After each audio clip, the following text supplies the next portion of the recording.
Hello and welcome to the Contenders Trials Europe, Middle East and Africa. And this is the final day, and today is your maths exam. First up, we are determining the score X between Astra and the Ultimates, where X is the amount of heart attacks they can give us and the rest of the group. And next up, we triangulate the standing of Angry Titans, who just need to get the right angle on Morning Stars.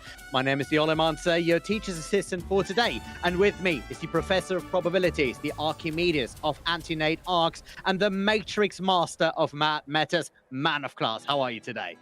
I've straightened my glasses. I have combed my hair at a 50-degree angle. It's going to be insane, Ollie. I'm looking forward to this one. And you know why? Because all these games actually matter so much. And yeah, you know what the scary part is? So normally we're sitting here as casters. You're sitting there as viewers. And you're like, oh yeah, okay, so this game matters and it's very exciting. And all these games teams have to win. You know who's with us today? You know who's watching just as anxiously as you are?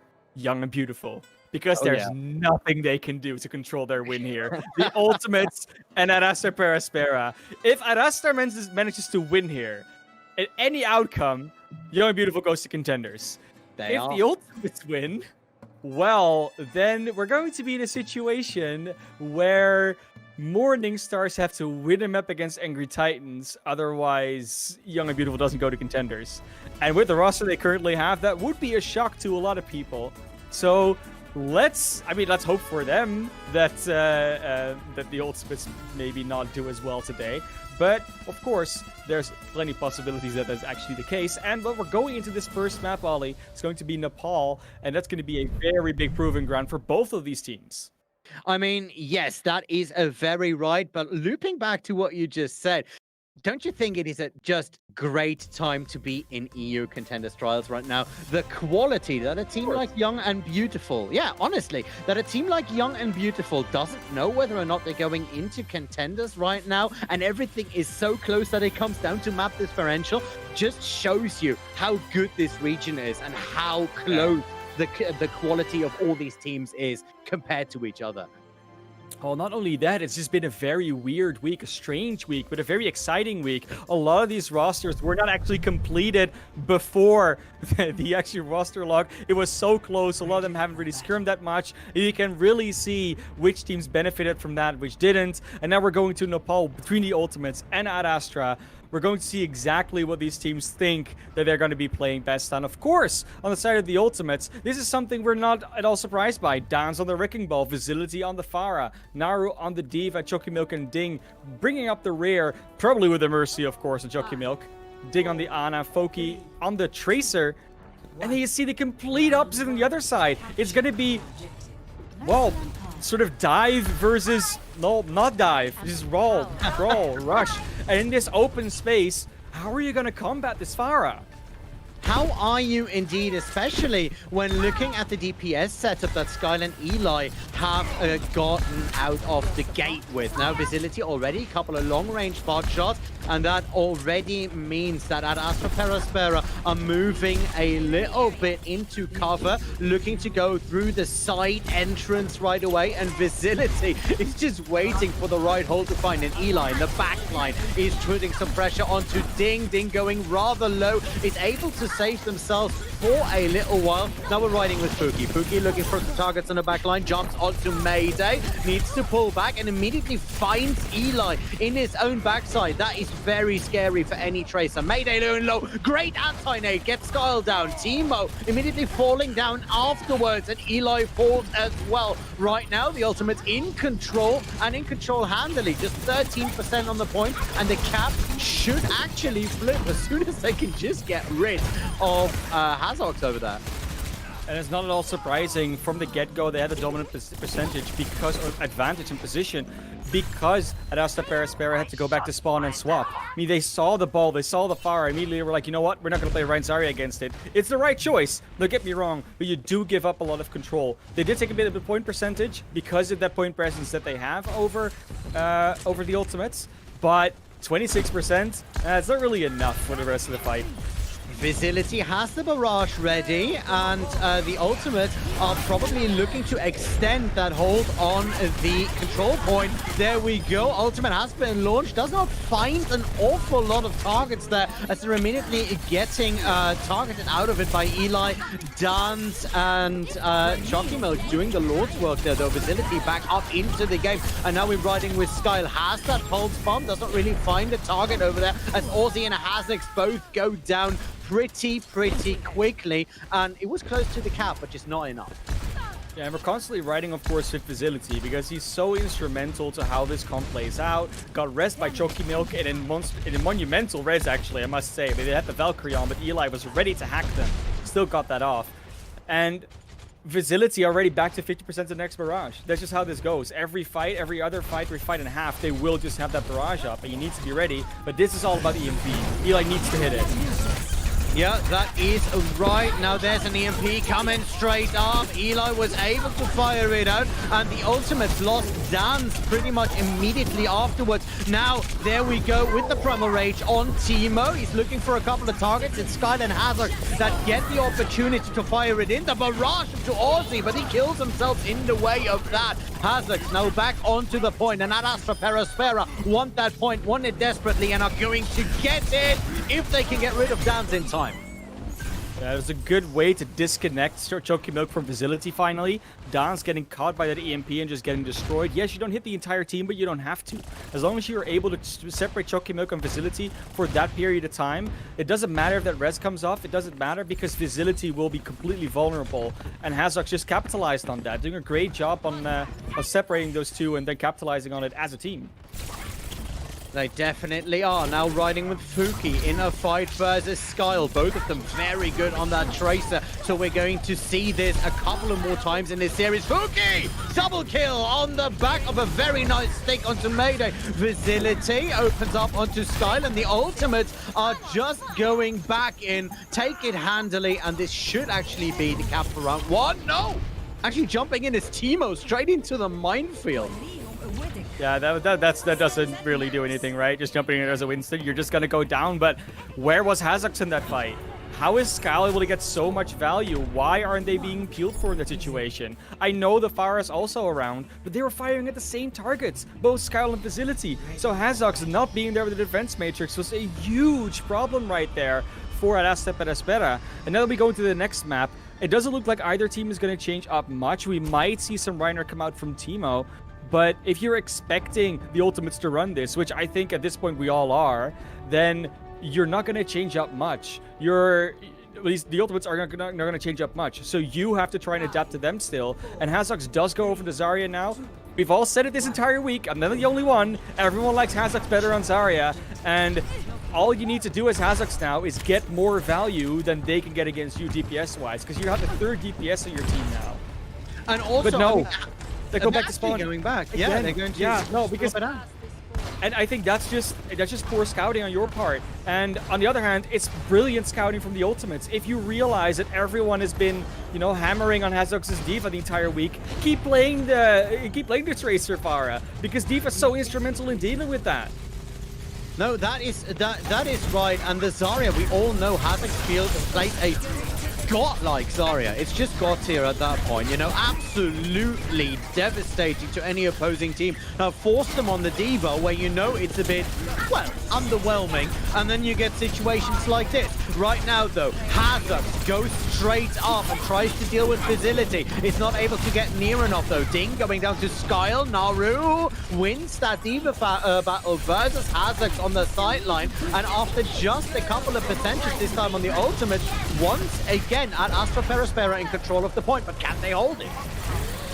Yeah, that's always going to be the question. Of course, they didn't get that res off straight away. Chalky Milk has been doing an impeccable job of getting resurrections at the right time. Their team are helping them out with it, and that's just Vigility hitting another rocket that puts you at a disadvantage. Aussie already going down. There's a bomb flying in. Does not really find a lot of targets. The barrage is ready. Both of the tanks on point and now firing it in his facility. Gets eaten nearly fully by the defense matrix. Eli able to close the deal. There it is. The primal rage coming out from Teemo. Naru going down at the setup. And it is Teemo at the end of the day biting the bullet to Fuki. So while the ultimates are not yet in control of this point, so far they're looking like they're at least winning the team fights where it counts.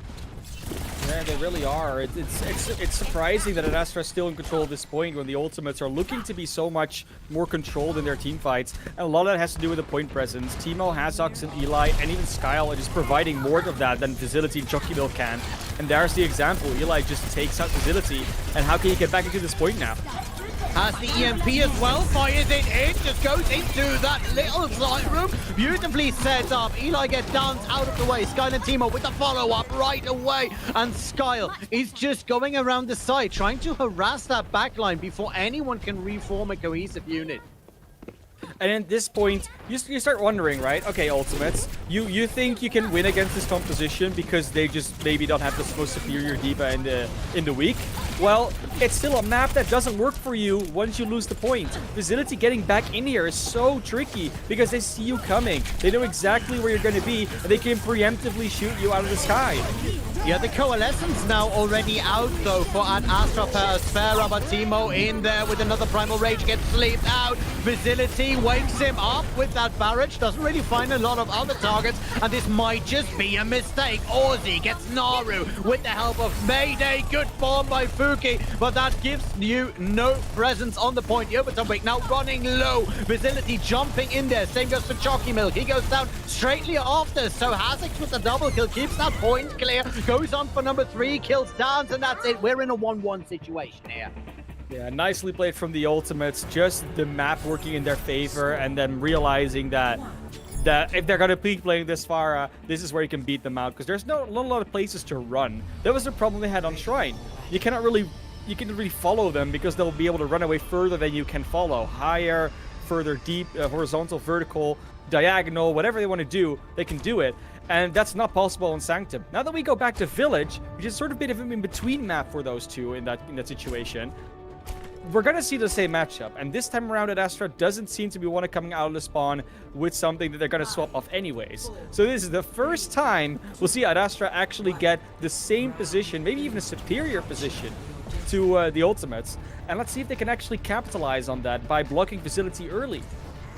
They will at least try to get into the pagoda as quickly as they can, because if Facility can't hit you, doesn't matter that they have the sky dominance. Exactly what they're doing. They're going into the side shed, getting ready to close in on the point. But the Ultimates, with that close position, have a very good engagement possibility here, Classy. They do. Ding already under a lot of pressure, and Ding has been under a lot of pressure in this past 2 maps anyways. So, yeah, so as long as Ding cannot heal the tanks, Downs is going to be in trouble, and that's exactly what goes down. Downs can just not be healed. That's right, and Hazox on close range does a lot of damage to that ball, and that is the upside of playing that diva when you have a ball like Dance against you. Skyle with a very nice attack onto Ding, needs to pull back last second, and almost made it through, but Dance comes rolling in and shatters the dreams of survival here. Teemo onto Facility, gets them down with a double kill onto Chalky Milk. The Farm Mercy now out of commission, but right now at Astra Perospera, while they are getting the kills, they are scattered away from the point. That does not matter though, because it's already 30% on the control already and still ticking up. And again, you see the weakness of this composition from the Ultimates. They just cannot really contest the point as easily. They need to win the entire fight convincingly before they can actually touch the objective, because that's where they're just going to get controlled. Dance now actually controlling it with the minefield will open up a lot of potential for the team to get in and not be as worried about all the contests. That's right, Facility has that barrage, but will not have a clear sightline to fire it in without going very, very deep into that. And you don't want that if you are the prime target. For most of it, there's a nano that does not get follow-up by the barrage immediately. Good hack coming out of Eli, and that means that facility is grounded. Well, it is on top of the roof, but still aground. There's an EMP. It is ready, and it gets fired immediately out, trying to stop both of those tanks, and that's just going to work like a charm. Skyle with a nice push onto Dance, and now it is at Astra who still hold all the cards here. 82%, and the ultimates look almost helpless in the face of this. Eli is just denying anything they want to do, whether it's Dance, whether it's Naru, even Facility and Jockey Milk. So many people get hacked. They are now in a bit of a numbers advantage, but that sound barrier is going to put a wrench in their plans. Now Fuki up against Mayday, jumps in together with Dance. There's a sound barrier that is trying to get the ultimates in a nice position. Facility now fires in the ultimate straight away. Gets Teemo, is not able to get any more out of that because, like I said, they need to get very close to the ground. Now Fuki looking to stop Eli out from setting it. Eli with another EMP. Naru nearly goes down, is already out of mech. Fuki follows it up. Mayday with a good coalescence, clears it over the overtime rake, running down, and the first map goes to Ad Astra Perospera, and we have got a nice series on our hands already. Yeah, where that first point looked so good for the ultimates, the second and the third were just almost a shutout coming out from Ad Astra. They really started to play around their Sombra properly. It wasn't necessarily that, you always say, oh, the D.Va really needs to shut it down. No, but it was the Sombra that was working out together with Skyle to disable the tanks so that Skyle can then go on the backline to, well, decimate Ding, to really do a lot to their backline. Because what you forget is that Pharah, all she wants to do is disable your backline. So if the backline either doesn't exist, or if your backline, you put more pressure on their backline, the Pharah will usually lose a lot of support because they win the ground war. And then all you have is a pharmacy in the sky, and they cannot carry a 2v6. That's just not going to happen. So beautifully played around the hack combo versus the Ana and the tanks. And all in all, that's really what's been winning Ad Astra these fights so far. Yeah, not only that, let's circle around a bit. We have maybe been a bit harsh on Hazox before the map started, but on this control point, the D.Va was good. There was no way around that. I will say that the D.Va worked. It worked better than Azaria would have, but I don't think we can necessarily already say that Hazox's D.Va is all of a sudden where we kind of want it to be. Because, to be fair, so far the ultimates haven't really given Hazox enough trouble so that the D.Va mistakes or the D.Va weakness kind of comes up. We've mostly been commenting Hazox's D.Va as well when they play with a Reinhardt, not with a Winston. So it's a bit of a different situation. And in this situation, Hazox's D.Va just worked out because it did what it needed to do. It wasn't outstanding, but it definitely didn't make weird mistakes other than maybe that pulse bomb play on the first point where they lost the fight afterwards. But that, that happens sometimes. You can't expect everyone to always be perfect. So good job from Ad Astra. Definitely hoping that Hazox can keep D.Va performance up if it's necessary. Maybe we'll see some more Zarya. Anubis will definitely be a better map for that. But yeah, not knocking as much on their D.Va today. You're correct. Definitely. And with the aggression that Ad Astra Perospera has shown us so far, I'm looking forward to Temple of Anubis, which will be our 2CP map for today. The aggression will be instrumental in the way that this is going to be playing out. Now, we've seen the ultimate struggle yesterday against Angry Titans on their own 2CP map, at least for a little while. So they need to have some defensive strides up there if they want to equalize this series right now. And, we are all hoping that this is equalizing, and it's not only just a young and beautiful watch party that will have a higher heart rate at this point, I'm afraid. No, of course. And Ad Astra winning the first map is very good for Young and Beautiful, but not good for the Ultimates. The Ultimates, they want to feel like they have a chance, of course, to still go to Contenders, and they have to win the series. That's all they need to do. They have to win the series to go to Contenders. That is their win condition. If they don't win the series, they're just not going. That's how simple it is.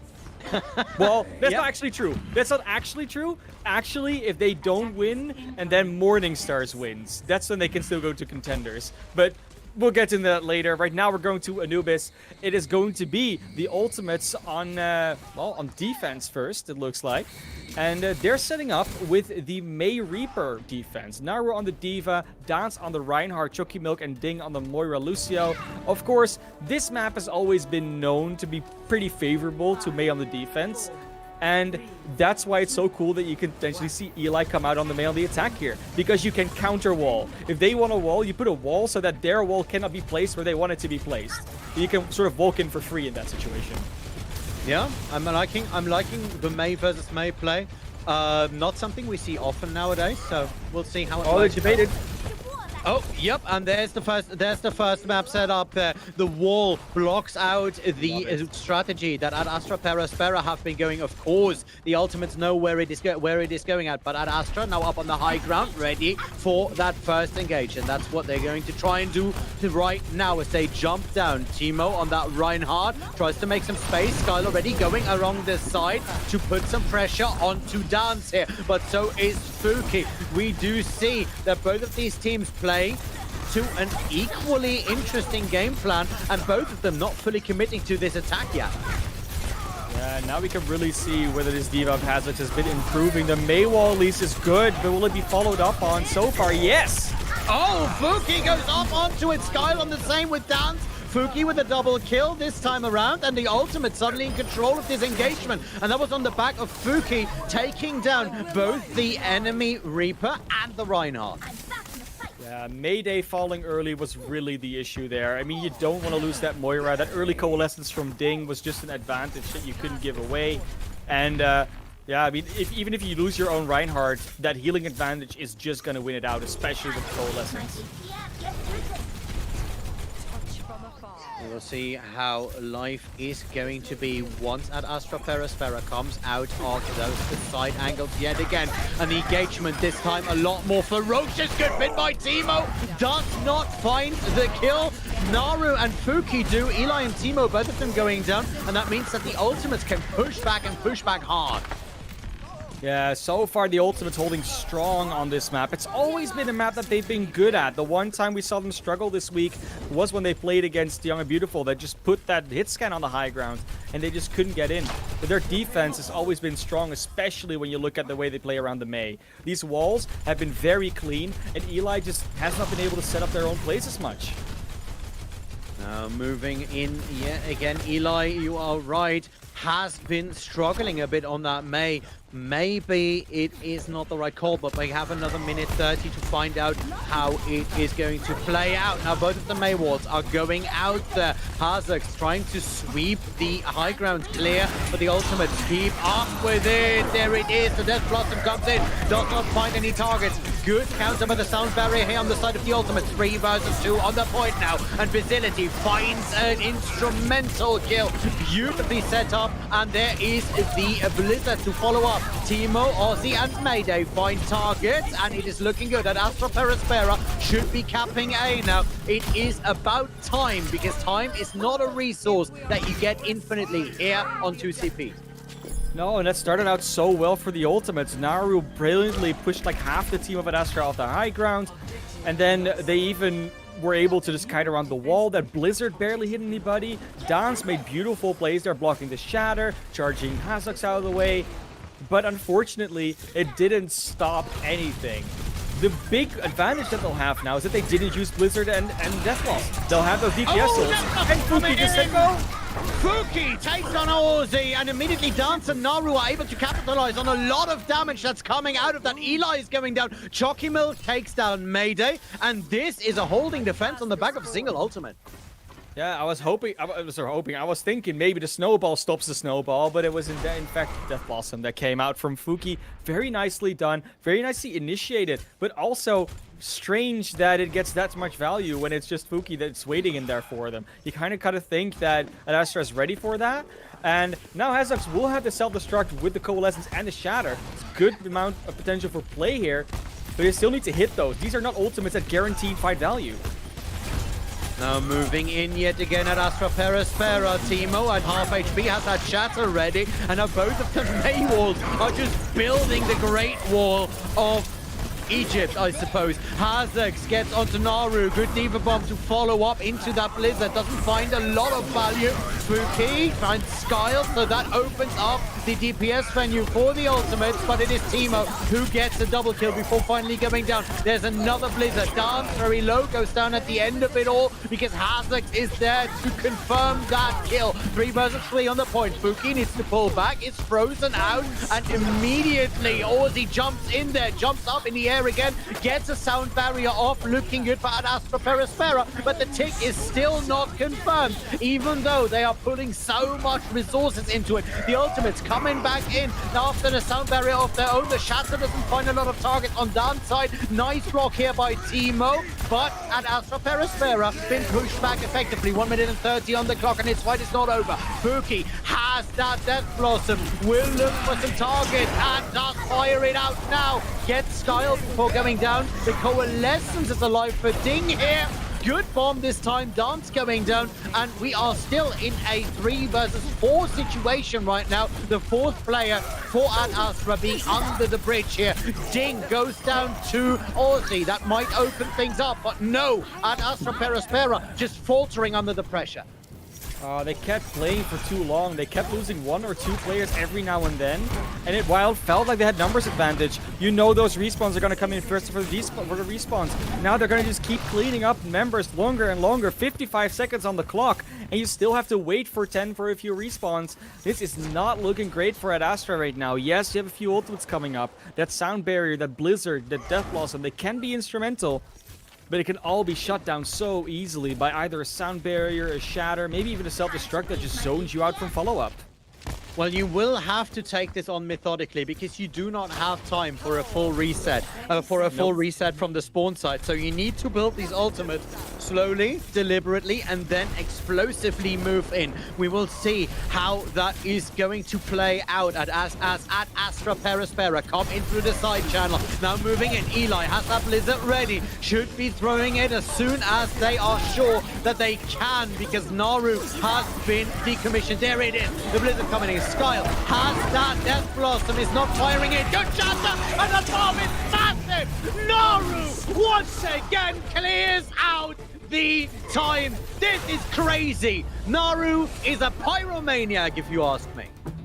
Yeah, Naru 100% showing up there. Already did on point A. It's actually a miracle that they didn't hold point A of the plays of Naru in the first place. But it has been doing so much in terms of damage and mitigation, and then also gets those kills out there. Naru is wherever they need to be at any point in time. And you actually saw Hazox not eating a Blizzard that was relatively telegraphed from Visibility at some point that maybe would have gotten them point B, but as it stands, 0% gained, no time left, 1 point on the clock, or on the board, and Astra Perispera has to do a very good hold on Anubis in order to either get us a draw or maybe even a victory. And against the ultimates, that is a tough ask.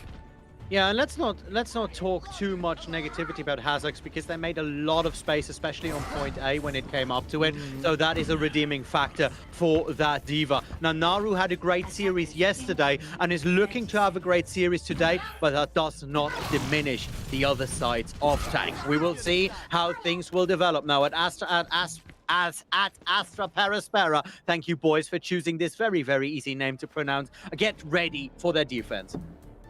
Yeah, nice animated spray. Get to see that again. Oh, you don't see them too often. It's nice you get some vision on that. We will now see again the same thing. It's just the mirror, but the main thing that's different is that Eli's on the Sombra on the defense. And I wouldn't say I'm necessarily surprised by that. I think Eli's been playing a great Sombra today, but of course you do have to find out whether Facilities May will just be able to block a lot of those hacks, a lot of those things, and scouting with May is pretty easy.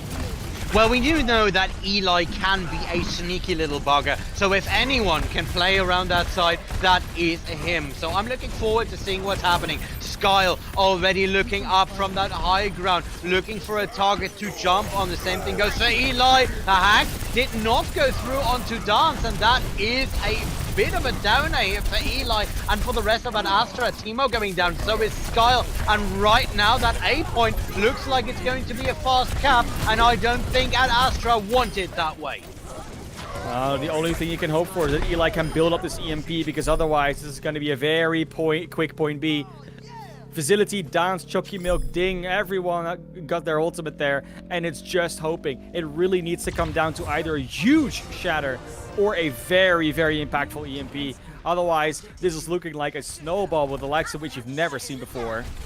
Well, at least not very often in this level of play. Dance moving his team forward. That shatter is good. Hazard is on it back and gets demeched immediately. And it is Naru who closes out the deal. Dance with a fire onto Mayday. The coalescence coming out from Ding is good and pushes out at Astra. Good counter shatter though by Teemo. He gets immediately frozen. Skyle with that Death Blossom clears out 3 of them. And this looks like a repeat from the other side of the table. Teemo clears out Fuki, and we're at 5 minutes 12. But a lot of ultimates on both sides being invested here, but they have to. Yeah, but I mean, you would think that the ultimates would have. Of course, they felt like they had the advantage. They knew they had an ultimate advantage. But unfortunately, it just couldn't come through in the way they wanted it to. They couldn't find the value. The EMP just hacked everybody up, and then Teemo with the shatter, just making sure that the kills can be found. Now at Astra is in a very good position to keep holding this because of that old situation, because they now only get an ultimates online. They do, and now moving in once again the ultimates, this time on the right side, and that means that at Astra Perispera will be looking to change up their positioning quickly. Fuki has the Death Blossom online, jumps over that wall, gets a coalescence to the face though, needs to pull back to the rest of the ultimates and their team. There it is now, the Death Blossom from behind the Reinhardt shield, tries to pop Teemo's barrier there for a little bit and is unable to do that. Teemo very close to that shatter, now needs to find an opportunity to just fire it in, and that is what he does. Beautiful setup onto Dance, gets the pin and a follow-up. Dance is going down. Aussie, Teemo and Skyle immediately take advantage of that, and while 2 ultimates have been used, we see Eli and Aussie with 2 instrumental ultimates coming up. Especially the EMP again, it's been so effective against the ultimates. They really don't have a good answer for that. It may be the sound barrier from Chucky Milk, but he has to be able to be hidden and just get it out, because so far Chucky Milk has been hacked up almost every single time. He has, and that must be frustrating on the side of that Lucio. The sound barrier preemptively fired out. Facility moving in and trying to make space. Fuki helping out. So it's downstairs the EMP, and this could be big. That is a good bomb by Hazak. They just planted over. Too bad Chucky Milk got that sound barrier off, but that means it's not available for the next fight. And still at Astra Perispera, defending this handily. 3 minutes still on the clock though. A lot of time to need. Yeah, I can even stagger out Naru for a little bit. You hate to see it, but yeah, I mean, the Sombra EMP, it finds everybody except for Chucky Milk, does get the sound barrier off, but unfortunately, the hacks were still there. Everyone was still hacked, the abilities couldn't be used, and if you're all stuck underneath that point, it's just a very small corridor that Astra can fire everything they have down, even the self-destruct that got that first kill. Now, they do still have an ultimate advantage instead of the ultimates, but they need to be careful about how they use them, because so far they've been blowing a lot of ultimates without much results. That's right, Eli onto Facilities, who swapped to a Sombra of their own right now, gets them out of commission, and that will at least allow Ad Astra Perispera to move in a bit more aggressive on the ultimates, who are still in that site room. Skyle has that Death Blossom ready yet again. We know that they can use that to deadly precision, but the same thing goes for Fuki. So both teams just dancing around each other. Dance versus Teemo now on the setup. There's another EMP. That one is big. That is huge as Eli set it back up. The Death Blossom with the follow-up on Skyle's side is instrumental as well. Both of the ultimates used yet again, but Eli, knowing him, will have at least 50% before the next fight is over. 1 minute 40 on the clock, man of course, and we're looking good. Who gets 1 tick? It's not a lot, but it's also 2 CP. All you need is to win 1 fight. You don't even need to fully win it. You just need to get them off the point. Teemo now hiding behind with their shatter, but he's been spotted out. Someone's been corner checking, and Teemo might be in trouble, but the rest of the team helps him out. Comes in there, the shatter was good. Fuki still has that Death Blossom, but there is not enough targets to fire it in. Hazard with that, Naru with that on the check. I think both of the D.Vas fires the bomb if I'm not completely blind right now. Fuki still has that Death Blossom though, and now that means the fight will be on the point. The only ultimate is an absolutely deadly one, except for that Coalescence, and there it is. Fuki tries it out. Mayday with the Coalescence stops that immediately, and that means that Astra can hold on to it. 50 seconds on the clock. Eli now on the Doomfist, trying to shove away as many of the ultimates as he can, and that is beautiful to see that it works out so well. 30 seconds. And I like the reaction from Facility. I like that they went for that EMP inside that room because everyone is there. You can quickly follow up. The Shatter of Teemo didn't get a whole lot as a follow-up, but unfortunately, there was still a sound barrier to block everything. Now Chokimik will have a sound barrier. Facility to the EMP. This is the fight to win. There's no EMP on the other side, no sound barrier. If you can get it off on time and initiate, you can just get a tick. It's not a lot. Come on, the ultimates. The ultimates coming in, full EMP, immediately combined here with that sound barrier, and that means that the ultimates have a lot of hit points. Eli onto Dig in the backline, Dodge, good shatter, sets in Mayday back on their bottom, and that may just be the end of it all here. 4 versus 1, 5 versus 2 on the point right now. Skyler and Aussie falling down, the overtime wick running low, and that's it. They killed it all the way down to overtime, and still the ultimates take it out. Yeah, and I'm almost going to say, Eli, why did you switch to Doomfist? But that was not the issue there. It was just finally the ultimate advantage that they really needed, where there was no EMP in play, no sound barrier, not these ultimates that had been sort of messing their play up the entire time, and the ultimates just get that off. Of course, Naru, that triple kill self-destruct is going to get play of the game. You don't get to see it, unfortunately, but I'm sure it's still all burned into your memories. Now, 1-1 scoreline. We're going to see what's going to happen in these next few maps, because it's been a wild series so far. But before we do so, consider to a very quick break. We'll be right back because we don't want to miss anything of this action. No cooling down this vibe.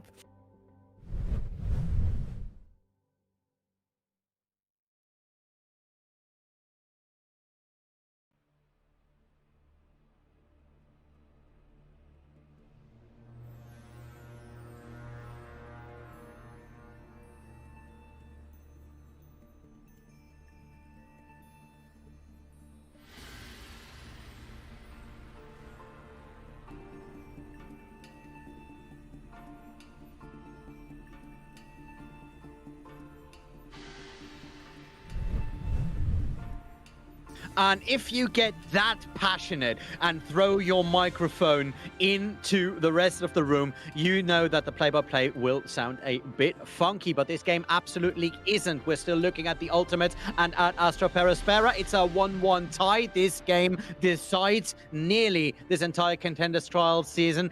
I am the Ole Monster. With me is the Man of Class. You're watching Monkey Bubble, and we are ready to get into Eichenwald. Man of Class, talk us through what we're going to see here. Farah, I cannot imagine a world in which Facility doesn't play Farah, maybe Echo at times, but that's just what they're going to play on this map. I can't imagine they won't. So we will see a Wrecking Ball, we'll see a Farah or an Echo, we'll see a Tracer coming out from Fuki, and then Naru on the Diva, Chokimilk on the Mercy, and Ding, depending on how it goes, will probably be on the Ana, but maybe switches over to a Moira, or maybe even Baptiste. It's possible, but that's generally speaking what they like to run on a map like this. And it's not surprising. Eichenwald has always been friendly to Pharahs and to Echoes. That aerial combat around the tower, even around the bridge on second, it can sometimes work, and it's tough to deal with. We've seen before when the skybox is open, when you have places to escape to, and when your front line can also help in by distracting the ground war, then there is a very good possibility this Farah runs over everything. They're going to start on the attack as well, so they can get a good pace going. But the problem is that we've seen it on control. We've seen that Astra knows how to deal with it.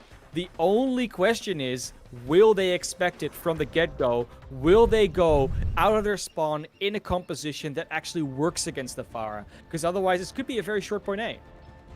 Well, Eli and Skyle are both known for great hit scans. We haven't seen them play it for a while because it hasn't been as instrumental. But if you expect it from the get-go, then you should, right? Yeah, but it looks like it might not even come out, and that's kind of disappointing to me. I think if you can debate at Astra into thinking that you might go with the Pharah or the other way around, where you go with the Pharah when they're not expecting it, which, according to the defensive composition, I don't think they're expecting a Pharah. Then, yeah, I don't think it might be a problem. I mean, they might run out of spawn and still see it, but so far it doesn't seem like they're really willing to go with that. And that is surprising. The only reason I can imagine why you would do it is because it doesn't work throughout the entire map, so you might have to swap up later, and then you just lose momentum. Now moving in and moving hard, it should be the ultimates that are coming out of spawn here, and we will see how fast they want to play this. They look like they want to go for a bit of a methodical approach right away as they are moving in on Dance. Immediately gets a lot of damage on them. Chalky Milk in trouble, goes down to a fire strike, and that means that Astra Perispera have a bit of a healing advantage. Eli goes down on the other side, so this may just open it up a little bit for the ultimates, but Astra looking good on the defense right now. The advantage of the Sombra going down is that you only have to look in one direction. That Reaper doesn't flank as much. Facility will build up to the EMP is quicker as well. You know, it should at least, but they're also being forced to back out, so maybe not as much. Now moving in, it is Ding with a nice coalescence. They're pushing the team forward, the ultimate saying thank you, and moving the entirety of Astra Perispera into the site room next to the A point. Skyle ready to jump onto Fuki. That works wonders, goes in for a double onto Ding, is looking for more. Can he actually close the deal onto Dance? No, he has to pull back, has to get some healing done. And the first tick has been completed, but 2 minutes and 30, and the A point is still not theirs. You can see what the ultimates want to go for. They don't want to give Eli any room to work with. Eli went down twice in that fight, the only hero that did, and that is not what you want to see from your Sombra. They want to build up EMP, and now Facility will have it. Skyle, good setup onto Fuki, goes down immediately afterwards. Naru, nice double kill on the back of the EMP. Sound barrier from Aussie is coming out to try and mitigate. Now the counter sound barrier coming out from Jockey Milk. The ultimate looking very good. Timo goes down, but not after pinning Dance with them. That was beautiful. Naru jumps onto Mayday. This is a point A cap unless that EMP can change it. Skyle with the Dance of the Dead goes in beautifully with that Death Blossom. Naru and Ding immediately with the counterplay on it, but that looked hairy for a second. And Astra Perispera want this fight, and want is bad. They really wanted it, but there weren't enough members. Even if you get a 3K with that Reaper, there was too much alive for the ultimates, and they have the spawn advantage. Now you're coming in without the EMP, without the Death Blossom, giving all the advantage over to the ultimates, and they're looking fine, because Eli has been so bested in this Sombra matchup so far. He has, but that's also because he doesn't get the same space that Facility does. Dance onto Timo. Timo had to go away from that Diva Bomb and then just gets pulled out. Aussie, nice shot onto Naru on the other side, but the ultimates have all the cards in their hand and have all the momentum going with them, and the EMP comes out immediately, and that could be huge. Dance Knight, Shatter follow-up. That's a triple kill. Naru closes it out. Payload still moving. 3 minutes 20 on the clock. This shift in how the ultimates are playing, they're just playing so much faster than Astra knows how to deal with. Eli usually needs a bit of time and space to build up ultimate, but they keep countering Eli, scouting them out, taking them out. So Facility is about to lap Eli if he gets a quick EMP charge here. Moving further across the bridge, and this is a hard place to fight at. They're swapping sides here at Astra Perispera, basically just taking the attacker's viewpoint and using that payload to their own advantage. Fuki jumping up and jumping back down, has that Death Blossom ready, waits for the shatter from Timo. Will he go in? That is the question. Hazak and Aussie find their targets. Fuki tries it and gets down. Aussie with a good response to that, and this payload deep in enemy territory, and good play by Ad Astra. Ad Astra so far just good on the defense. Now they have a lot of ultimates as well. They have reestablished their position from the high ground as well. It's going to be hard to get through here, especially when you have nothing left. But it's all going to be about that ultimate control. Are you going to be able to win fights or lose fights against Ad Astra with them using a lot? Now moving up, Hazard jumps onto Ding. The EMP is good. Dance goes down, Visility very low, and at Astra Perispera, find their food in the corner and don't give it up yet again. That's what you call a clean engage. Just, you know, eating your entire plate, making sure there's no breadcrumbs left. I think Visility maybe gotten out alive, but that's about it.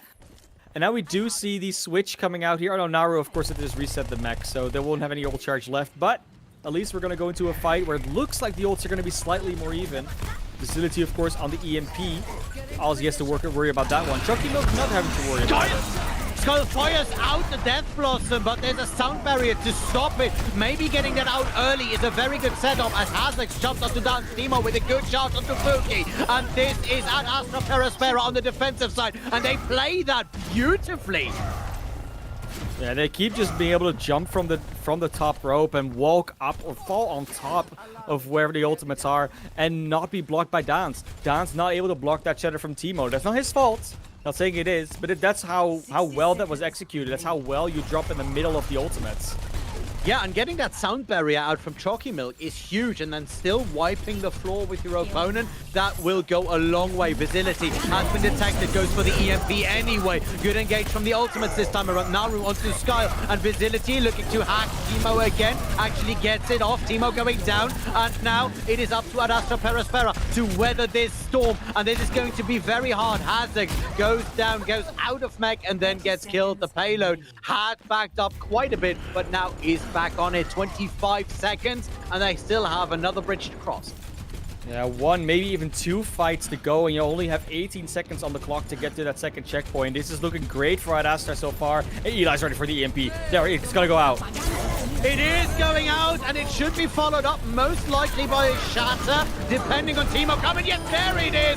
Fires it in. The Coalescence coming out as well, and they are committing everything. Fuki, though, equalizes immediately. That Death Blossom was beautiful. Skyle and Aussie both going down. The overtime wake still running on the point. Chalky Milk trying to extend it right there. Visility moving in, going to extend that overtime wake. Is not yet uncovered there. Now he is. The overtime wake going down. Dance moving in. Fires the shatter in. Is unable to connect it, and that's it.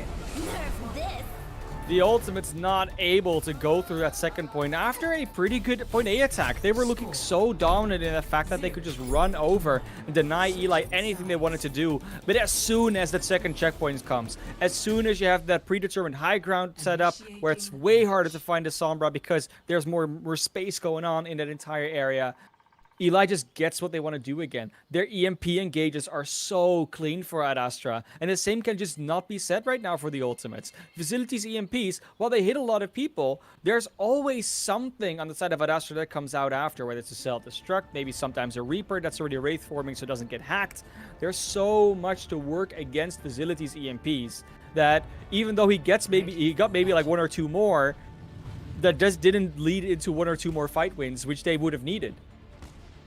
Yeah, that is right. And also, I have the feeling that at Astra Perispera are not just relying on that EMP anymore. You saw the engage where Skyle jumps in, fires the Death Blossom in, gets that sound barrier out, and then you just send in Timo from the back and they just clear out on the high ground once they push the entirety of the ultimates into a corner. However, attacking is a very hard thing on Eichenwald, and at Astra Perispera are going to feel that on their side of the attack right now.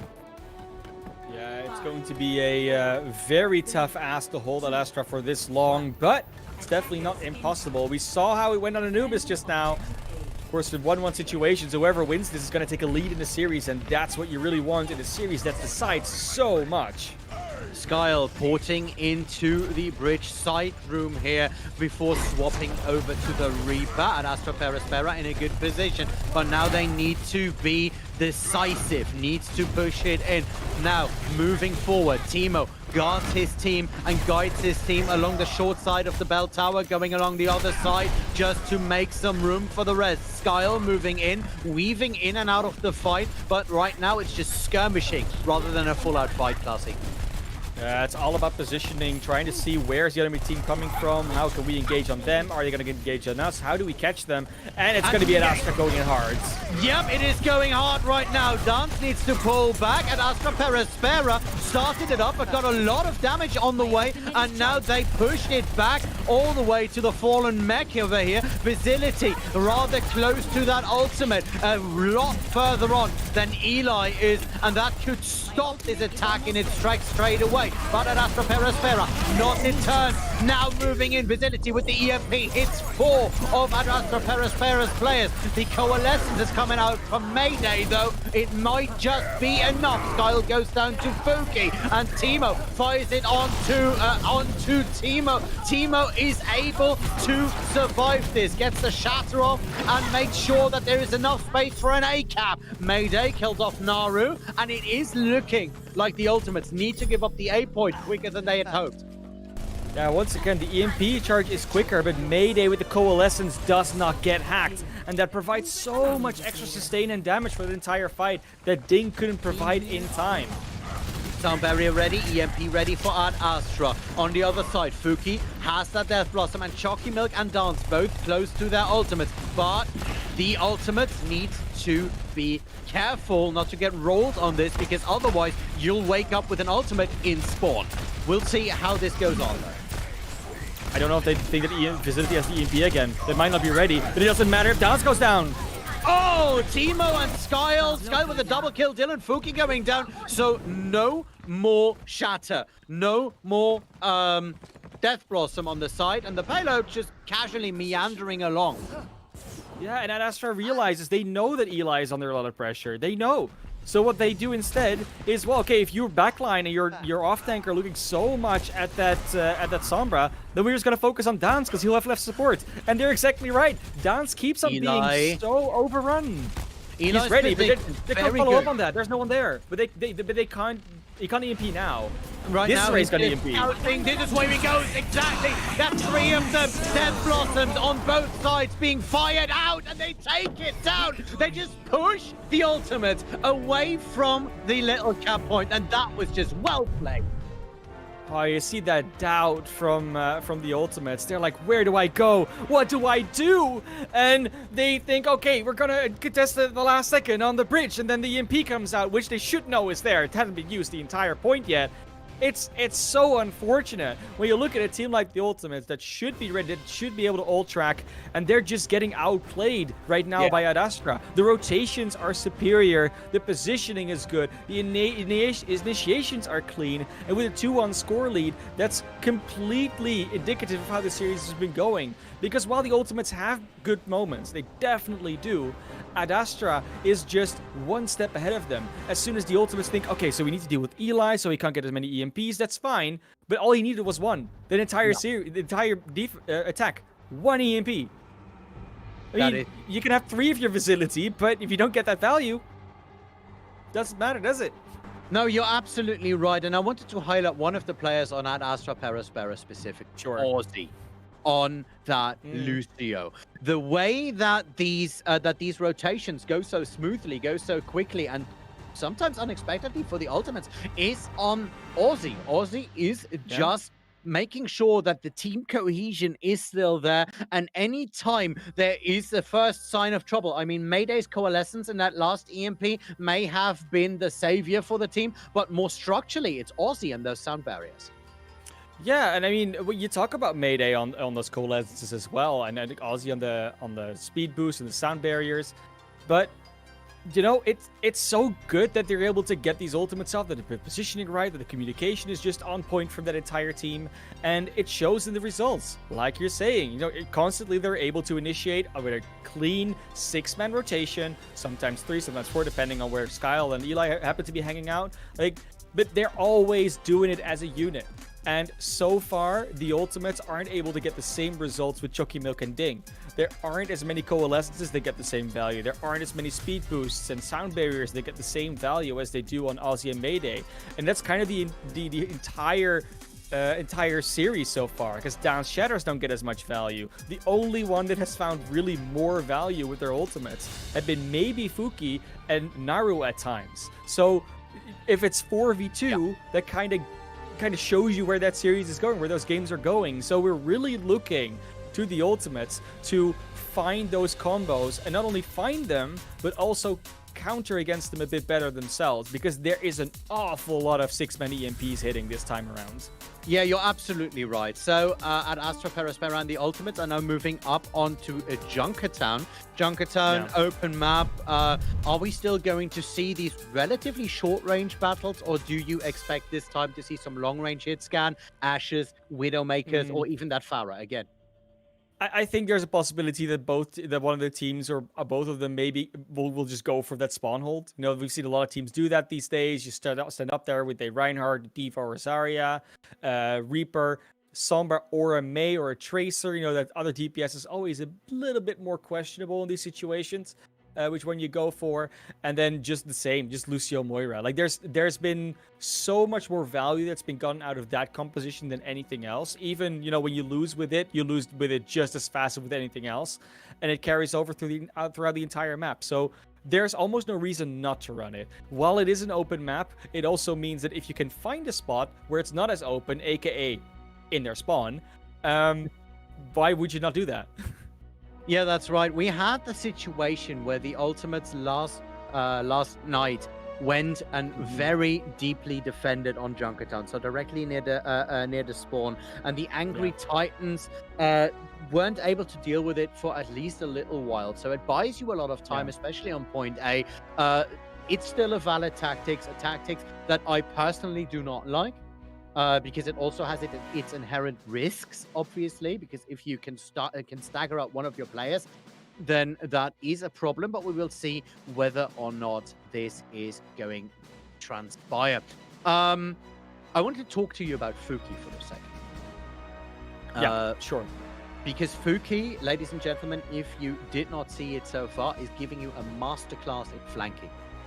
Yeah. Fuki on that Reaper is where you do not expect them to be, or when you do expect them to be, he comes either earlier than you expect him to be or later than you expect him to be. So it's a timing issue when you want to go for that flank, and Fuki seems to have that down to a science. So watch him when he goes on that Reaper, if he goes on that Reaper again, as we load in on a Junkertown here in the next 20 seconds.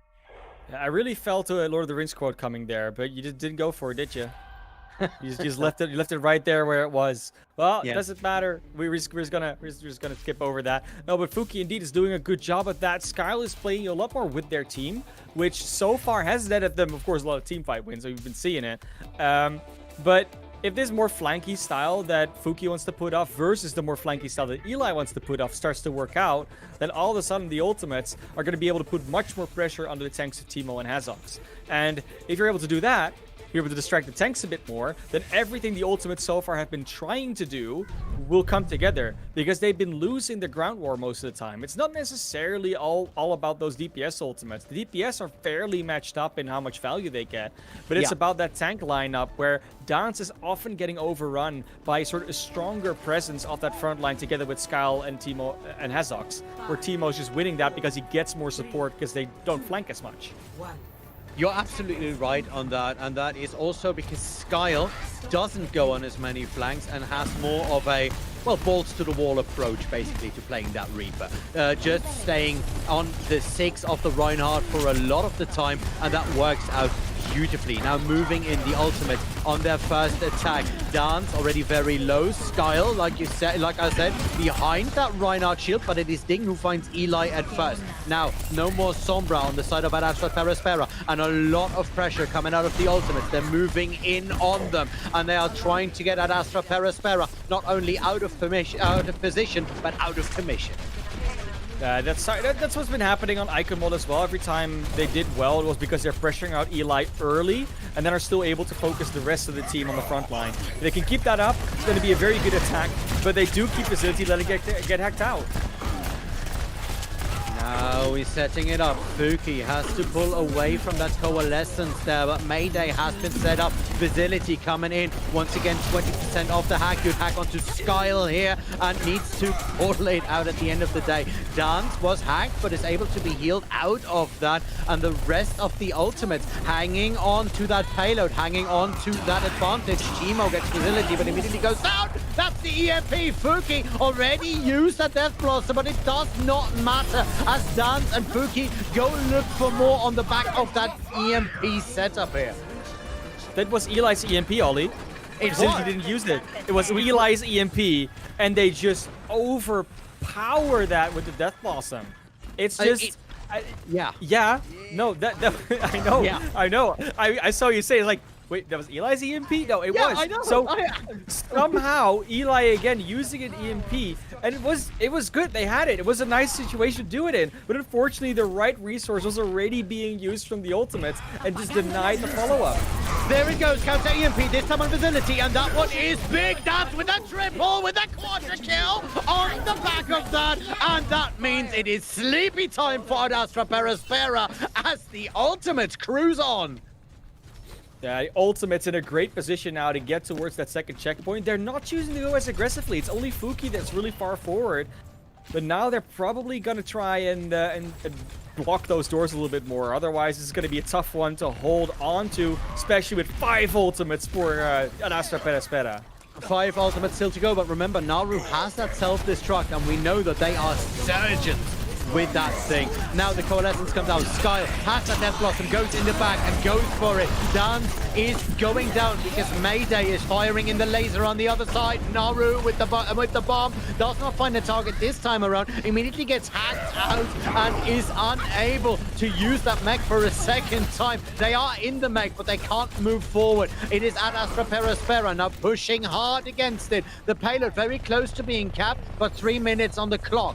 Well, a lot of resources came out there for the ultimates after the initiation from Astra had already happened. They really started using ultimates reactively rather than for their own plan, and that's rarely a good idea. You're rarely able to fight back out of that. That's a good EMP coming out of Eli. Dan's already going down. Chalky Milk under a bit of pressure is able to be out-healed here for a bit. Timo going deep onto the enemy point at Astra onto their point at Astra Perispera. Need to pull back. Good EMP immediately countered once again with Aussie and that sound barrier. The Death Blossom only points Hazok on that. Timo takes a lot of damage. Sky with the Death Blossom on their own equalizes. Fuki Facility goes down and Astra pull this back from the brink of defeat. They're not done yet, of course, but a lot of damage has been coming out of Skyle. Dance trying to salvage the situation, but goes down at the end of it. 2 minutes 23 on the clock. A lot of ultimates on both sides, and now it's basically a completely new game, Man of Love. The ultimates are looking a bit lost. I mean, Dance using the sound barrier, the shatter there, Ding again with the coalescence very late. It's just they're not able to capitalize on a lot of their own plays. Once again, it's so much reaction. They need to start initiating for themselves because at this stage, Astra is just making their move and playing their own game. They don't have to react to anything that the ultimates are doing.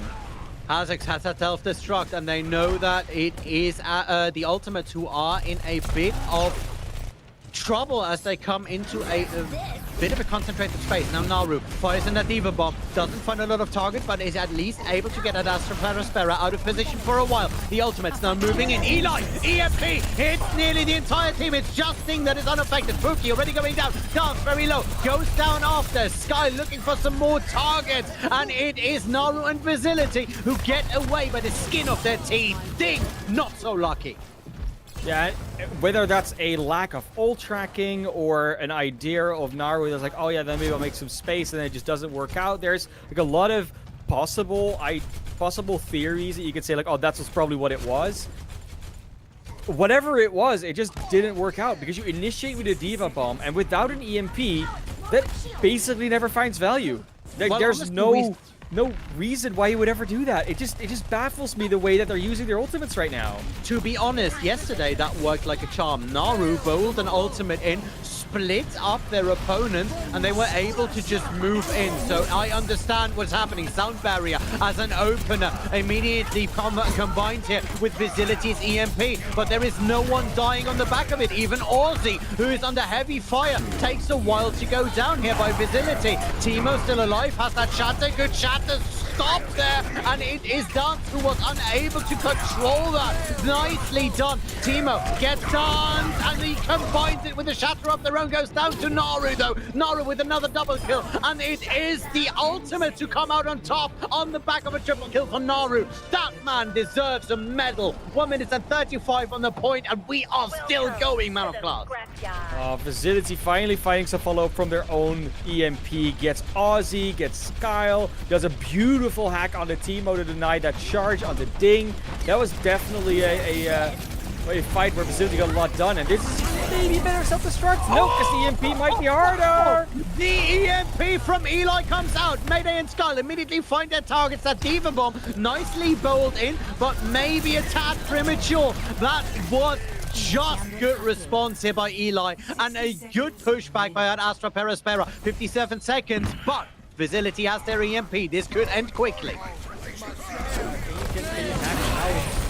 Oh, there we go. A lot of ultimates coming in, but once again, it is the Coalescence and the Sound Barrier that save a lot of lives here. Someone call the Red Cross, because this is a support lineup you want everywhere in the world. Yeah, don't care about borders, don't care about anything. Just get Aussie and Mayday around the world curing wounds. It's honestly just not a great place to be in right now for the Ultimates. 20 seconds left. This could decide whether they go to Contenders, yes or no.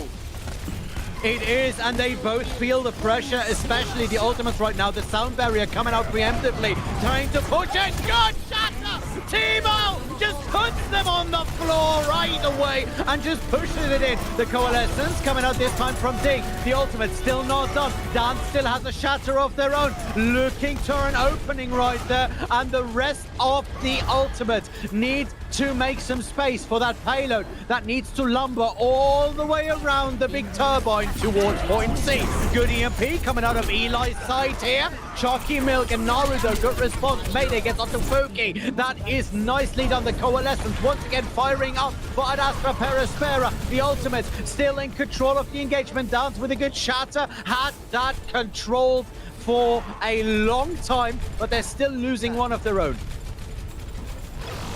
Not a great place to be in right now for Astra. They're not having that many ultimates, but that Skull Death Blossom has found value. Naru again with an ultimate, with that bomb. Are they going to throw it in? With the Blossom, gets moved from left to right, was a bit over that, and they cannot touch it! What is that? Naru with the bomb, but they just leave the position near to the cap point. Can you believe it? The Wraith form, the Sombra Translocator, the fly up in the air for the bomb, all of them, they leave the point and no one touches it when Naru gets that double. That was the play. That was finally that moment where they're going to be able to push it through because they get the numbers advantage. But the payload stops just before that last point. A few meters extra, I think it was like 10 meters away or something. It's not that much, but still didn't make it to the end. I am shocked. I am awed. I am absolutely flabbergasted. I haven't seen something like that since that infamous C9 on King's Row a couple of months back. It was, what is this? What happened?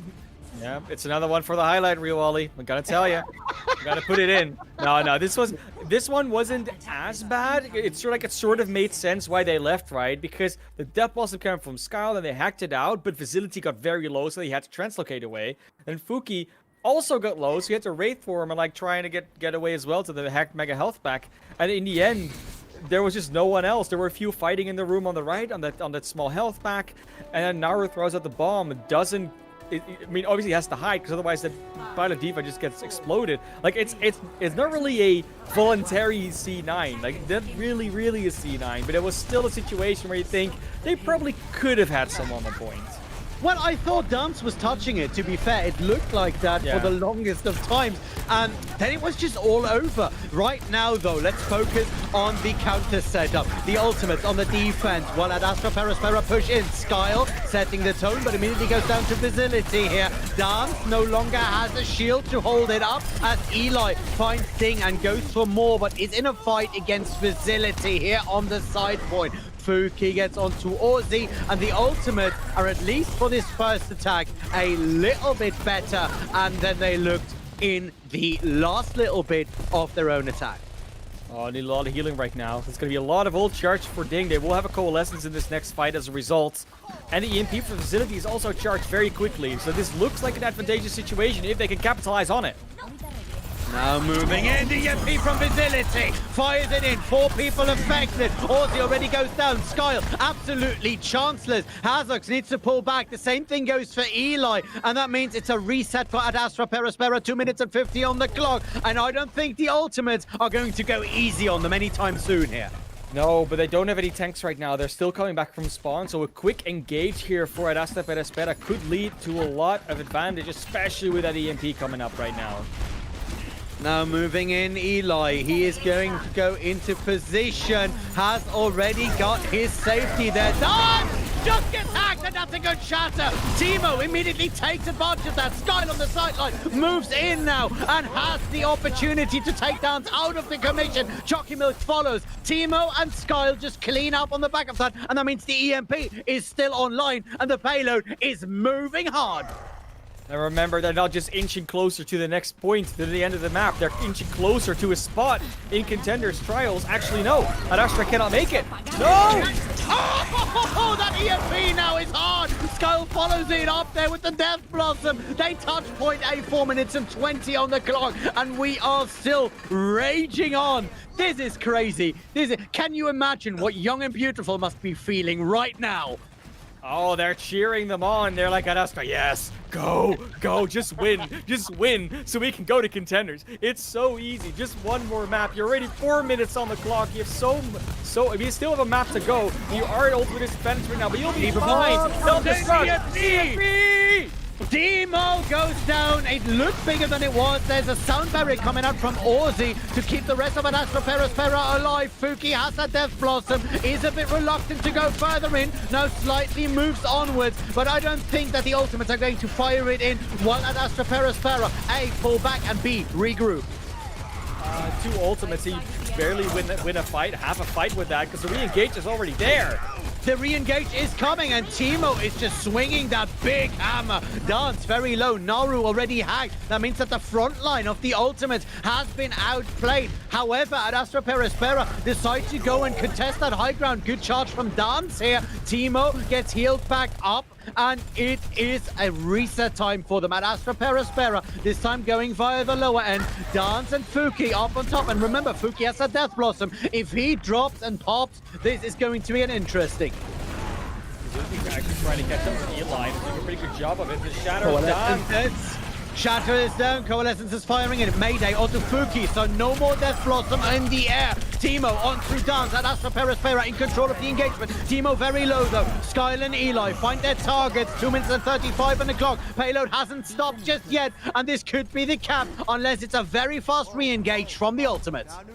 Another Coalescence from Mayday to just fights ridiculous value there. And now they'll still have 4 ultimates in the bank, even 5 with Aussie's sound barrier. And what do you have to work with ultimates? You have 3, maybe 4 ultimates in the next fight. I know they are high impact ones, but you're crucially just not going to have that shatter.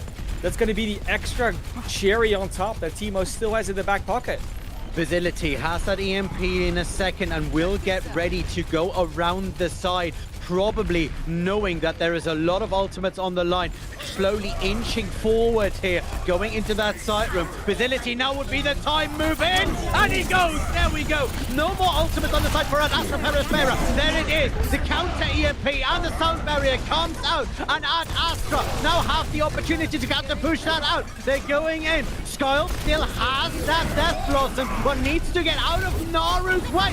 Wow, Teemo, good shield usage, actually saving Skyle there, and Skyle thanks him by taking down Dance. And Astra moving on. That is a Coalescence that will not save you. Ding goes down here, the payload free of any pests, and while a lot of ultimates have been used, right now at Astra looking very good on their back.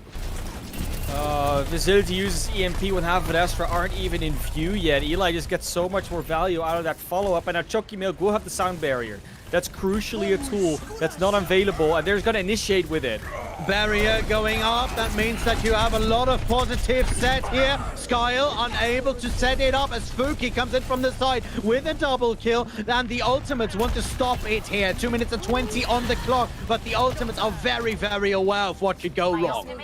That was a very good moment where you can see why Skyle doesn't flank that much. Because he was trying to go on the flank, and while they were on the flank, the Ultimate just pressed the speed boost and go forward with the sound barrier. And Skyle was like, I'm not anywhere near there. And then by the time they finally make it to the fight, they just get hacked up and taken down. So, yeah, I mean, some people are just more flanky than others. I guess that's where we're at.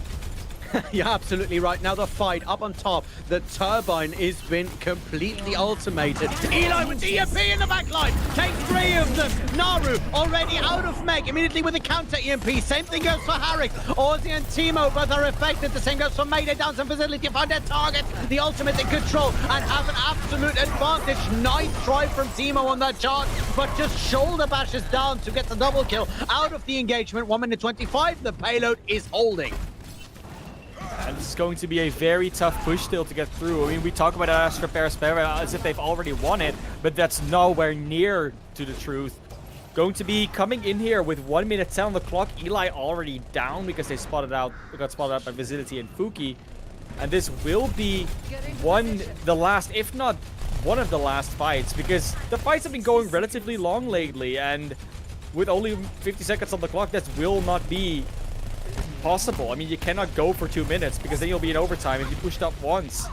A lot of support ultimates either ready or close to ready. Chalky Milk, the only one who doesn't have the sound barrier just yet. Everything else on the side of both of these teams ready. The ultimates must be aware of that fact because they are slowly and deliberately just matching tit for tat here on this setup. Visility has that EMP, will be looking to go for it, but the same goes to Eli, and he jumps in first. Down in trouble, goes very low. That's the counter EMP. 4 people affected, but the sound barrier is already out. Both of these support ultimates going in for Astra Perospera, and now it's the ultimates falling like fly. Now you need to just secure this setup. Chalky Milk is the only one who tries to get close, is unable to get past Skyle. Ozzy onto Visility. There's the last little bit, and that's it. Holy cow in a handbasket at Astra Perospera. What are you doing to my heart rate? And that basically means that almost no matter what happens in the last series, bar from Angry Titans losing, it's going to be Young and Beautiful and Angry Titans going to Contenders. I mean, we can still see a change. It's still possible. But that's an insane outcome after the games that Astra Perospera and the Ultimates have been playing this entire week. Right now, that's the top 2. Young and Beautiful and Angry Titans. But if Angry Titans wins, if they don't win, then everything changes again. But wow, what a series. I am absolutely stunned by this. I have cast a lot of crazy things, but this match absolutely takes top 5. Good job to both of these teams. And if you out there are not entertained, you have not understood what this game is about. This was absolutely crazy. And so, ladies and gentlemen, with this good-ish outcome, we know who it will be going to Contenders to a 80% certainty. And we will be back to get you 100% certainty as we set up the final game of this Contenders trials. We will be back in just a couple of minutes.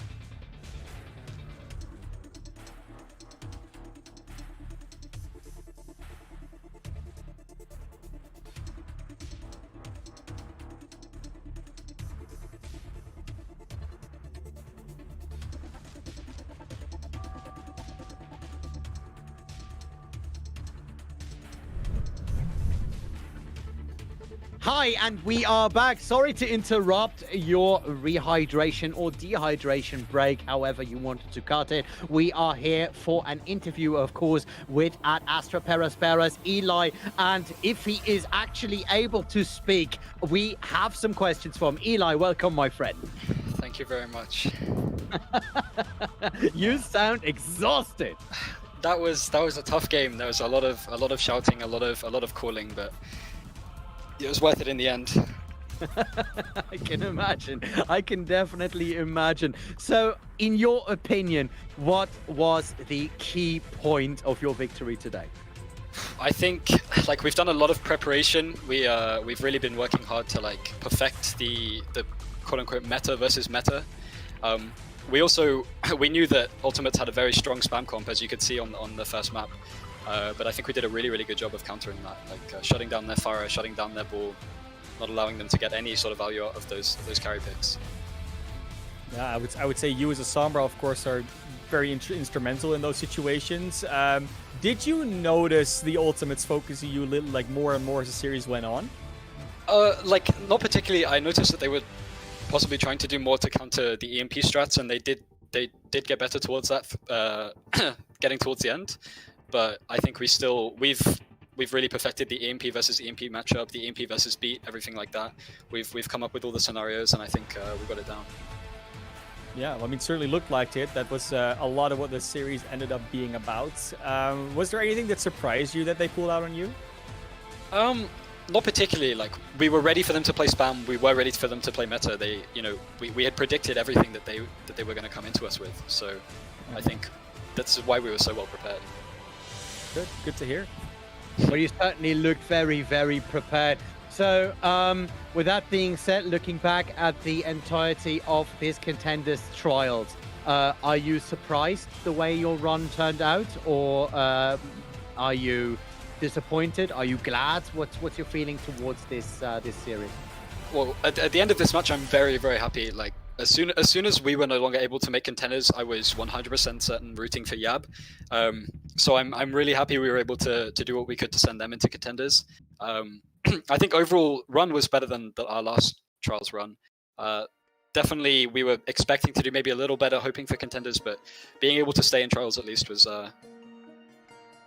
really. I'm really proud of that.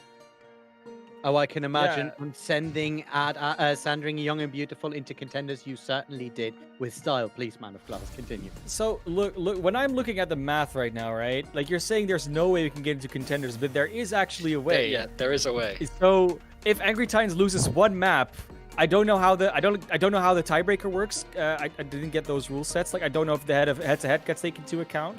But if they lose one map, you're already tied, I think. Oh no, wait, because then, yeah. No, they have to lose. Sorry, they have to lose. That's my bad. Basically, if they lose 2 maps, I think we make Contenders. I'm not entirely sure. Maybe it's 3. But... No. So because then they'll still have the game advantage. Because if Angry Titans wins, they'll 3-1. If Angry Titans loses, you're 100% in Contenders. That I can promise you, because they'll go down in map advantage. Yeah. So yeah, there is a chance. So I don't know how much percent you will give that one. But there is still a chance. So you know what?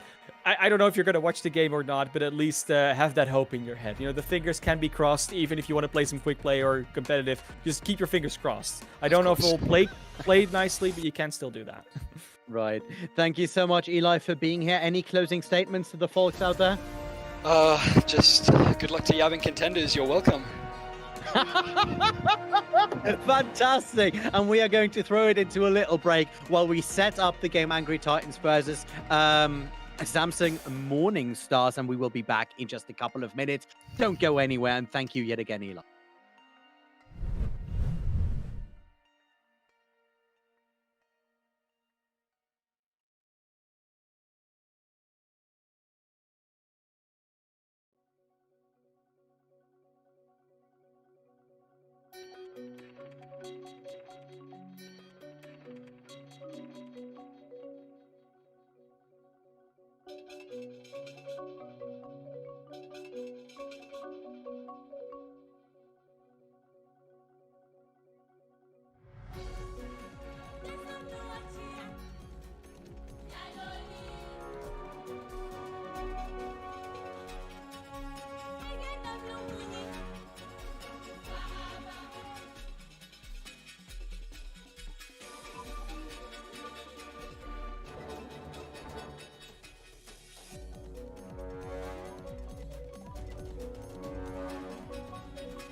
And we are back, and this is the last one we have for you today. And for this Contenders Trials series, we are going on to Angry Titans versus Shoes Money Crew. You are watching the Contenders Trials EMEA here on Monkey Bubble. And with me is the beautiful Man of Class to talk us through this. Now, Man of Class, we have seen that already the standings have been updated, and we were a little confused, but that means a lot for this game. Talk us through what we learned.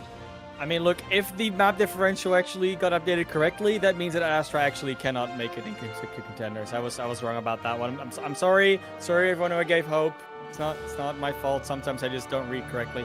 But does mean that the Ultimates can still make it, because they're now like exactly tied with the Angry Titans, except for the game win, because Angry Titans hasn't played this game yet. So if Angry Titans doesn't win, still someone else goes to Contenders. They still have to win in order to secure their spot, and that's a big task on the shoulders of Morning Stars to not only win their first map this Trials week, but to win a game against Angry Titans that are currently supposed to go to Contenders. Now, that is something that would be monumental, and I am ready to witness it. Yeah, and let's look over the rosters for both of these teams. I mean, most of these names should be familiar to anyone who has watched in the past week or has watched any Tier 2 Overwatch, of course. And let's start with the Angry Titans. We have Little Flame and Foul on the DPS. Both of them have been absolutely instrumental in yesterday's game. They have done some amazing strides in that game. Crocs and Pure Irish on the main and off tank, respectively. Pure Irish, remember yesterday, that great how do you say, graviton surge up from Junkertown point 2. That was just great. And Freyu and Barrett on the support. Freyu, by the way, one of the players who has always surprised me with the speed at which they can get their coalescence out the door. Yeah, when we talk about Angry Titans in general, you know, the fact that they run quite a bit of Zarya compared to the D.Va that we see a lot of the time just gives them that extra burst because of the graviton that comes out if they combo it correctly. So that's always something that you have to be ready for on the side of Angry Titans. And then you would look at Morning Stars. I mean, yes, they haven't won a map They haven't won a map yet. Sure, you know, like it's a bit of a slow season for them so far. But that doesn't mean that they don't have it in them. I mean, this is a roster that's been together for months and months now. They should be getting these new combos, new compositions, new metas up like that, you know, because they're so synergistic already. So I'm looking forward to see them actually be able to counter something like that. You want to set up combos if you're Angry Titans? Well, Morning Stars is not going to let you because they're already ahead of you. They already know what you're going to do, and they're going to be ready for it in every single way, shape, or form. And if you can see that come out for them, that potential, that this could very well be the series that Angry Titans wish they would have won. Yeah, on the Morning Stars roster, we have Kukabao and Shikari on the DPS slots. Kukabao, of course, yesterday had a great series, was unable to get their team all the way across the finish line, which seems to be a bit of a setup for them. Then we have Meeps and Weak on the tanks. Weak, by the way, one of the greater D.Va players that I've seen in a while, and Akaya and Atna on support. Names that should be ringing bells all over the place right now as we move in on to Nepal. Yeah, and beautifully on Nepal, there's all the wind chimes going on. So, you know, those are also ringing on. Got that going. Got that going for us. It will be Shrine first off again. Bells and wind chimes, actually. We got both of them going out here. And we already see the difference between these two teams. We can sort of expect Morning Stars not to come out with this meta, as we just heard Eli call it, where it's the Reinhardt, the D.Va, Sombra, Reaper, and of course the backline, that beautiful Freyu, Moira, and Barretts on the Lucio. No, Morning Stars goes for almost the double bubble that we saw quite a while back, but they usually go with Meeps on the on the Wrecking Ball and WeQ on the D.Va instead. So they're not bubbling, they're just diving, being very hard to catch with that Lucio and that Mercy. So now we're gonna see if there's gonna be adaptation. It looks like it. Looks like they don't want to actually fight this head straight on. That's right. Shikari already gets a lot of pot shots in while the Titans are going back to get themselves the heroes that they deserve, basically. Moving in right now, in control, should be the Morning Stars, but the Angry Titans coming in at least to disrupt the cap, and now it's the attack. Pure Irish moving in onto Weak immediately, has that very low diva in their sights, needs to pull back a little bit because Pure Irish in the middle of the entirety of the Morning Stars. The counter cap already set up, nearly close after just 15% on the point. It's 5 versus 2 on there. Pure Irish gets me Weak out of commission, and Kukabao falls to Little Flame here. This should actually complete the cap, and there it is. 23% on the clock, and right now the Angry Titans in control. Croc very far, very deep, and tries to make space for the rest of the team, and does it successfully. And just like last series, we're just looking at how well does Fall counter those tanks. How well does Pure Irish help out with the air battle, and how well can they win the ground battle? How fast do Meeps and WeQ especially fall? The Pharmacy is almost not effective if that ground war is won.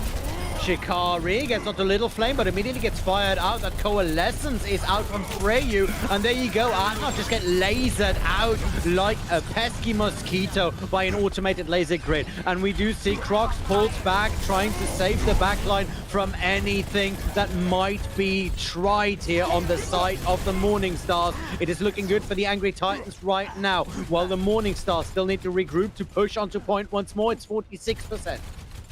They will start having their ultimates online, but so do the Angry Titans. They've only had to use the Coalescence so far. They did have to only set that up. That means that the sound barrier from Barrett is still there. A lot of ultimates on the point. This time around, though, first a minefield, then immediately set up Fall with that EMP, comes out, and Shikari is looking for targets left and right. Finds Fall, but it is a Kai on the other side that goes down to Crops, who just had the sight on the backline. Little Flame onto Atna. No chance as Crocs comes for the rescue, and it is Weak who fires in the bomb. Does not find a lot of targets. 80% on the clock, and the Titans have the body advantage, at least for now. The EMP, you know, generally speaking, will not find a whole lot of value against a comp like this. It basically only hacked up Meeks and his minefield, but still found the value afterwards. Now, Atnar and Kukubao have to come back in with that Tracer Mercy combination. The res already being used, and they will have a sound barrier and a pulse bomb. They could open this up and sustain it because there's nothing alive on the other side, but it's so close. Overtime already taken. The overtime is indeed already going. Kukabao with a try for a good stick, but that was the barrier just coming down. Beautiful response here by Crocs. The overtime still running. Shikari looking for targets as they fly around that point. The Angry Titans let themselves get pushed back, and that means that the cap is almost there for the Morning Stars, and right now it's the re-engage. It was just a soft reset. There's a sound barrier coming out. Little Flame in a fight versus Atna. Freyu and Fall fight their respective targets. It's 4 versus 2 on the point. That's a good stick, and just getting out is Kukabao. That was a good response from the opposing Tracer here in a nice fight. Little Flame now going around the back while Croc is holding on the point. Has that Primal Rage? Will they actually need to fire it? It doesn't look like it. Just jumps back in to clear it out. Kukabao and Weak going down the overtime. Weak going down as well, and that is it. Round 1 goes to the Titans. And we've seen the Morning Stars play this comp before with Akaya on the Lucio, Honor on the Mercy. The problem is when you have a Mercy and a Lucio, there's not a lot of healing to go around, especially for the tanks, so that Mercy just sticks on that fire the entire time. So Akaya really has to be so careful, and that fight has to be won so quickly. Otherwise, the sustain from Freyu and Barrots will just be too much. There's nothing they can do against that. So now we see Akaya go over on the Ana, Atnar on the Lucio, and Shikari goes over to the Echo because the Echo will just be a little bit more self-sustainable. And we've seen them do this before, and Shikari is a phenomenal Echo. Well, if you can keep the Titans on a bit of distance with Shikari, that might just work out, especially since you want to keep your team close to Freyu and Freyu close to your team when you're the Angry Titan. Good rotation on the point straight away. Expected from Angry Titans because they don't want to play in the open against this composition. They're still moving in the side room first, not on the point straight away.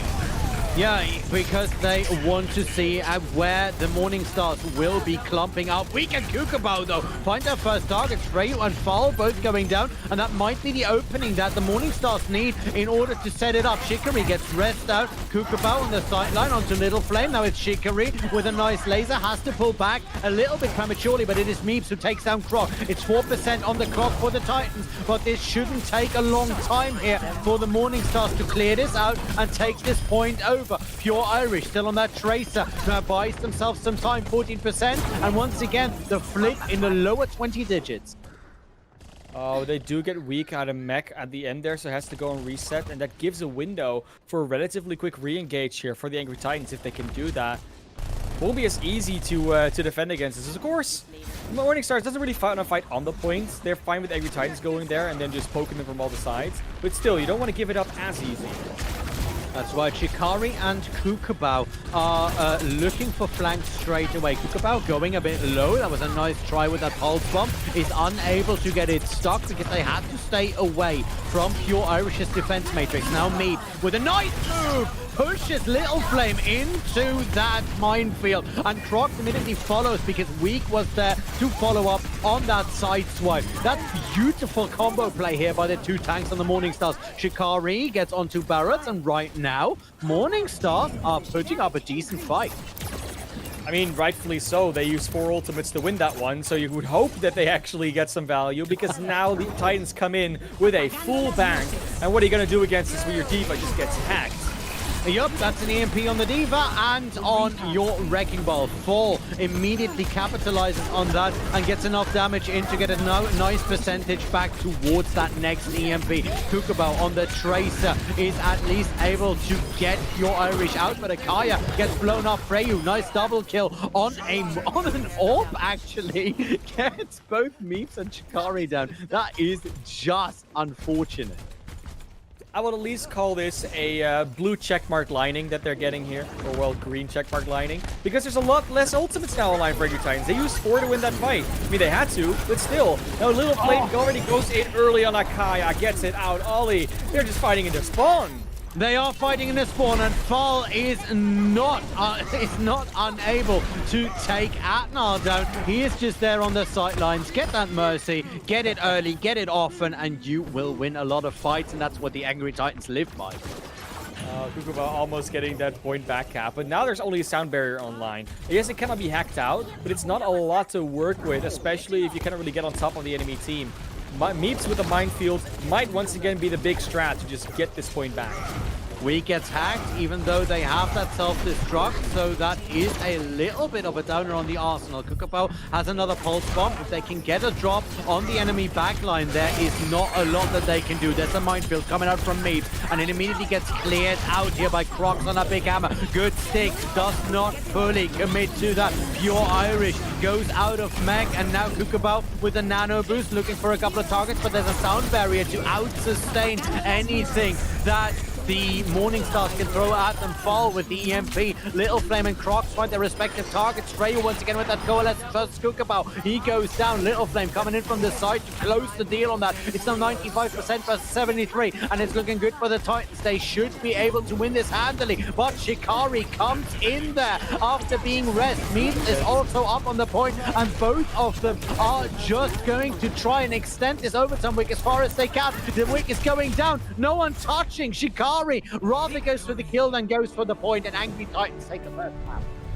Yeah, that was always going to be hard to cap back, but still, you know, could maybe go for it sometimes. But, I mean, the strategy for Morning Stars there is actually quite good. You throw in Meep's minefield, then that pushes all of the Angry Titans into a specific position that sets Kukubao up for a pulse bomb, and usually that actually kind of works out. But that sound barrier that was ready from Barrots, the only ultimate Angry Titans held on to, just made it possible for them to clear those mines, to not die to that pulse bomb, and to in general just sustain out that fight and take that first initial hard sting out of Morningstar weapons. Yeah, that's right. I mean, Kukabao with a nano boost is scary. That's true. But when you're equipped with a lot of overshield coming out of that sound barrier, that at least gives you the opportunity to fight that out before your entire backline lies in a shamble. Yeah, okay. Of course, it's the first map down. Angry Titans winning that, not too probably many surprise, but Morningstar's definitely showing signs of life, definitely showing that there's something there that if we go further in the series, could just net them a few map wins, maybe even a series win. So there's still a lot of lines, still we're in this to win it. And Angry Titans now gonna have to get ready to defend, or probably defend, or at least attack against the Morning Stars on our next map, which will of course still be Temple of Anubis, because we don't change up the map pool. We keep it nice and clean for everybody to understand. That's right. Now, Angry Titans will be like fish in water on Temple of Anubis. They have both the offensive and defensive capabilities to play that out. Morning Stars, a lot better on the defensive side than they are on the offensive side, at least. When you look at their complete roster. So when you know all these things, how are you going to try and break through Angry Titans defense when you're on the Morning side? I mean, like you said, the defense there shouldn't be a lot wrong with. It's a very similar style they can play there, as we saw Young and Beautiful do, for instance, where they just put an Ashe and a Pharah or an Echo or something like that on the high ground, and it'll work out because of like the early spam they can do. And it really plays much into their playstyle. When they're on attack, however, you're correct. It's so much harder to break through than it is to defend with a composition like that. So they have to find an answer to the hole that Angry Titans is going to put up there. And with Angry Titans, probably just going with the standard meta comp to start out with, because that works against most of what you can start out with. There are not that many answers, aside from going for like a Reaper May, for going for something just to the complete mirror. There aren't a lot of other things you could do. But Morning Stars could try and dive on this. Anubis has been a map that traditionally, especially on point A, is very good for mobilities, very good for dive, and it is what they're showing in spawn right now. Yeah, the Morning Stars are looking like they want a long-range engagement rather than just running into that wall of close-range attacks. Little Flame and Crocs, but also Pure Irish to a certain degree, do a lot of damage once you get close to their face. So you want to shoot that face off before you go in. And that seems to be what the Morning Stars are going for as they come out of the gate here. That's a good idea. I mean, definitely the theory behind this composition should work, but again, it's a theory. The execution still needs to happen, and the execution and theory behind Angry Titans is also very solid. That's usually what we talk about when we say meta. Like, in theory, it can work, but practically doesn't often work out. That's right, Little Flame now going up to the high ground, trying to get the Echo Mercy away from the rest of their team. Fall goes down to a nice bit of laser from Shikari, and the Morning Stars, at least for now, look like they're going for a nice little survivability build here. Meeps, though, in trouble, needs to get back from this. The Titans still in control of the engagement, but for how long? As it is now the Morning Stars time to move in. Shikari flying about, looking for the weakest targets they can find. Foul, it was a sleep, but is immediately jumped on by both Meeps and Shikari here. And the first third has already been taken, even though no one has died yet. That is actually the first blood here on Meeps by Croc. I think there was maybe one or two deaths that came out in Angry Titans before, but Cuckoo Bao makes that another one. Foul going out. And if they can now quickly reset, that could be a good re-engage, but unfortunately, support's down late, Ollie. This is not going to be a quick re-engage. This is going to be a bomb thrown out in a situation where there's no fight going on, but Morning Stars is applying the theory. You know what they're doing? They're going for the quick one. They're going for the we gotta keep on going. And the more people you lose, the more advantage we gain. This is the momentum that only a dive can do, and on Anubis, it is such a popular technique. Yeah, Fryo and Barrett's both going down for a while, and that means that a couple of seconds without healing, and that can be instrumental if you want to get in there. Good Diva Bomb try on Pure Irish, doesn't find anything but weak on that mech. That's a good copy by Shikari, hammers it out, but there is no real hammer by Croc. The sound barrier keeping the entirety of the Titans alive, as Shikari needs to run for their lives to no avail. Pure Irish jumps back in and jumps over with that bomb. Little Flame, triple kill, takes it down there with a wow, that Death Blossom just absolutely positioned perfectly. I'm losing my speech right now whilst the Morning Stars are losing this fight. actually, as long as Freyu is alive, it doesn't matter what you do. Shikari was so close to getting that value out of an ultimate, but just went in a bit too deep, so Crooks could get the counter shatter off. Would have been so beautiful if they got that shatter, and the follow-up, and then maybe another shatter. That's what the duplicate's for. Just keep throwing out ultimates. But Shikari, unfortunately, could only get one. Now they are still in the fight. 40% of their next ultimate. They are doing still a great job of putting out the damage. But they keep losing these members early. Now Meeps is down. They have to wait again. And that's the hard part about playing this deck. You cannot die without trading.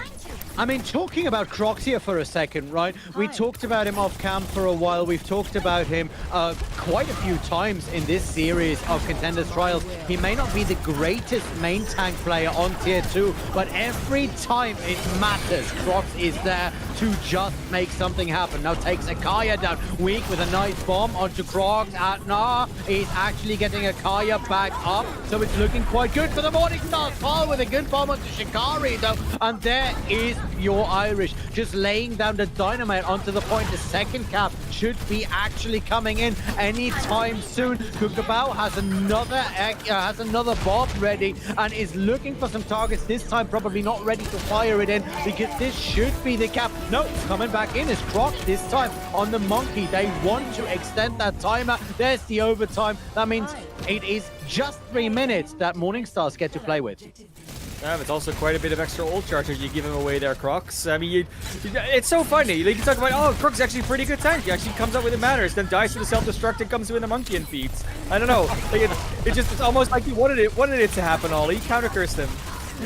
Probably is, yeah. Kukabao and Akaya both going down to Crocs and Pure Irish, though. And now it is Angry Titans once again trying to control the momentum, trying to dictate the pace. There's a Diva Bomb now coming in, and that may be huge. Shikari trying it out. Weak still has their bomb. You could actually just artillery this entire place if you wanted to. There's a sound barrier now coming out. Barrett trying to overcharge the rest of the Angry Titans, but it is Kukabao's bomb that finds Crocs. Pure Irish already out of mech. Shikari, good kill onto Freyu, and it's looking good for the Morning Stars. They may actually just get this with a decent time back if they can hold on to it. It is very close to getting a second, but Pure Irish onto Shikari. The Morning Stars need to now show determination. Atnar gets Shikari after, but it is Freyu who gets weak out of mech immediately, and the Angry Titans once again control the pace. Little Flame and Fall both find their targets and push out the rest of Morning Stars after what looked like a very promising attack on their side.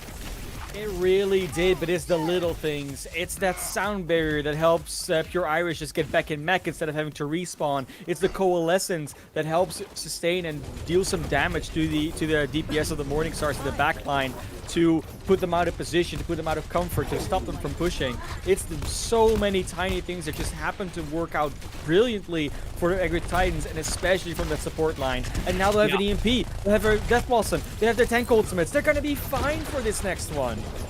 Well, we saw yesterday that the Angry Titans were playing with Lekka as a substitute to Barrett, and now Barrett is impressing me absolutely with his play so far. I have to say, this is instrumental in the way that the Angry Titans should be playing, and I am impressed. That being said, right now, it's a dance of the death in the backline as Little Flame fires in that Death Blossom. Shikari and Meep both find their targets on the other side, though. Shikari has been hacked, even though the ultimate is ready. He has that Death Blossom, waits for the hack to come out, and now the die. Shikari copies it in, gets Freyu at the end of the day with the laser, not with that ultimate, because it was over just a bit too early. Pure Irish and Little Flame at their target, 23 seconds on the clock, and the Angry Titans need to move it in there.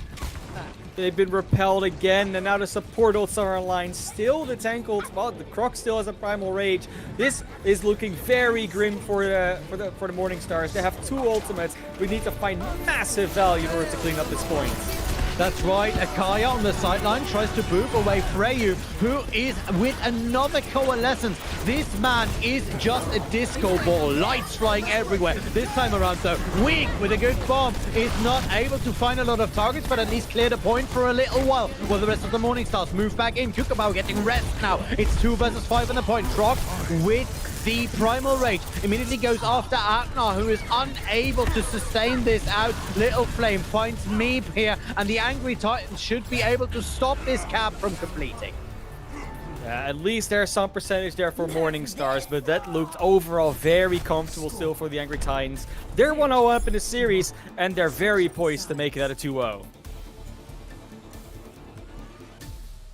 Now, when we look at what the Morning Stars are going to do here, we talked about it before the map started that their defense should be their strength here. With that Echo potentially, definitely with the Ashe, and with just general the dive strategy that they want to employ, this could be a very strong defense because it takes a while to get to them. There's a lot of range you have to cover when you're the Angry Titans, and you cannot keep hiding in crevices. You have to actually get to them in the first place, and that's when Shikari and Kukubao especially are going to just barrage you with projectiles on hit scan, and that's exactly what they're going to come out of spawn with. They're not going to switch up the composition. They're going to be that team that says, you think there's a meta going on? Well, we think that this is the meta. This is our meta, and we're going to just play it better than you.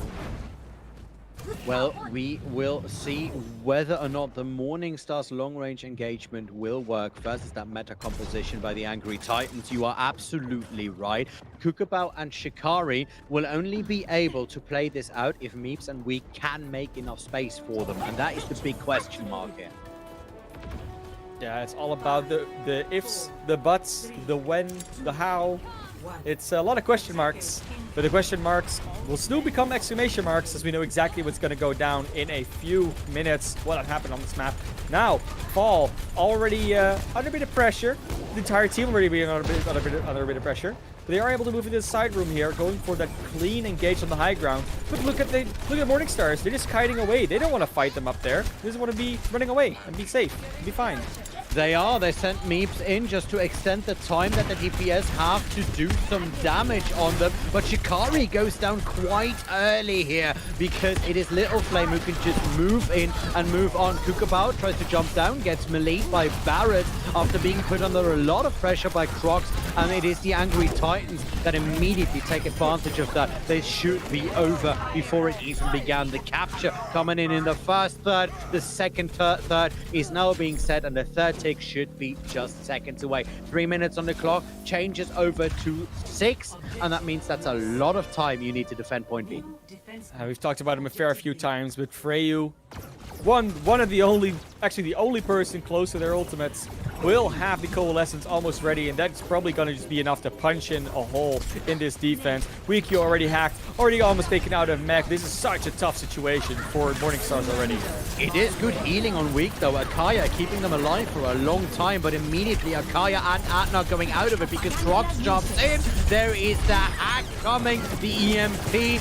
Foul is just spreading the love here as Little Flame goes and gives kisses to both Meeps and Shikari. Yeah, you're almost going to start wondering, what is it they're missing? What is it that Morning Stars are missing outside of not playing at Ollie?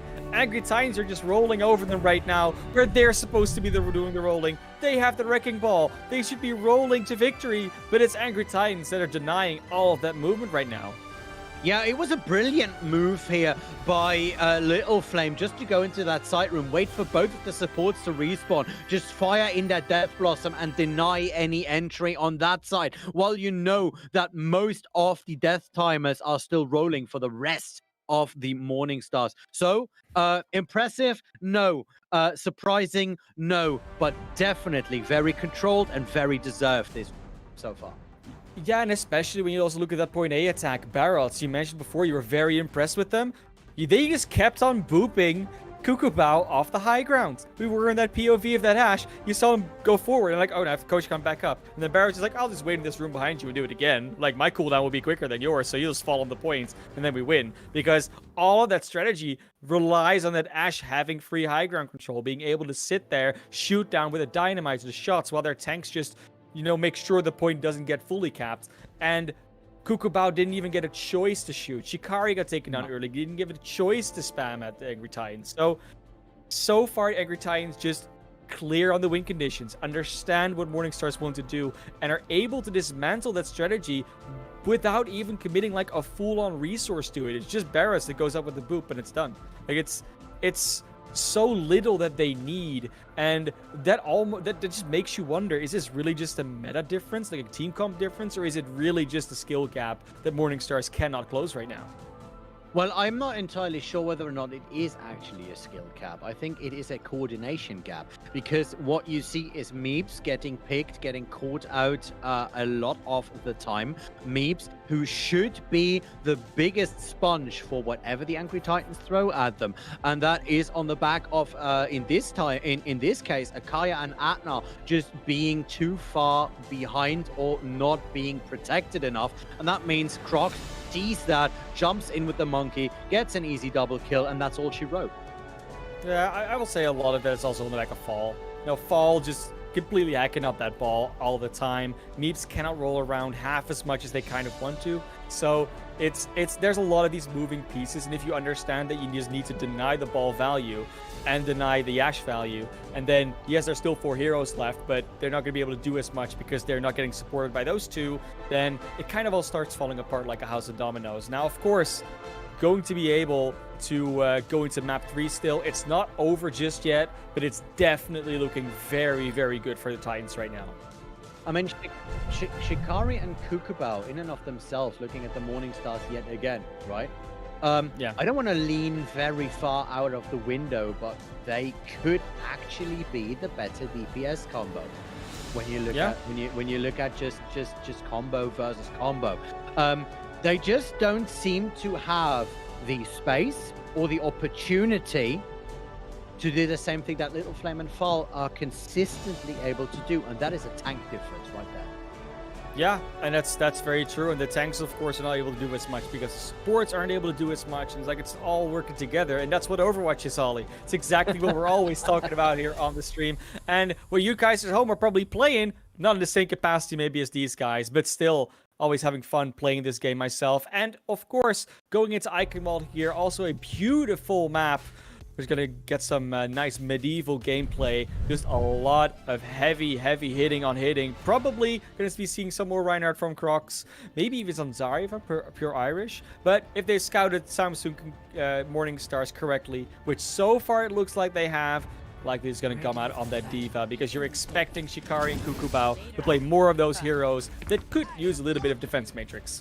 That is definitely right. And remember, for the Angry Titans, the princess is not in another castle, but right in this one. If they can close it out right here, that ends the Contenders Trial series for this split, and I am looking forward to the end result of that.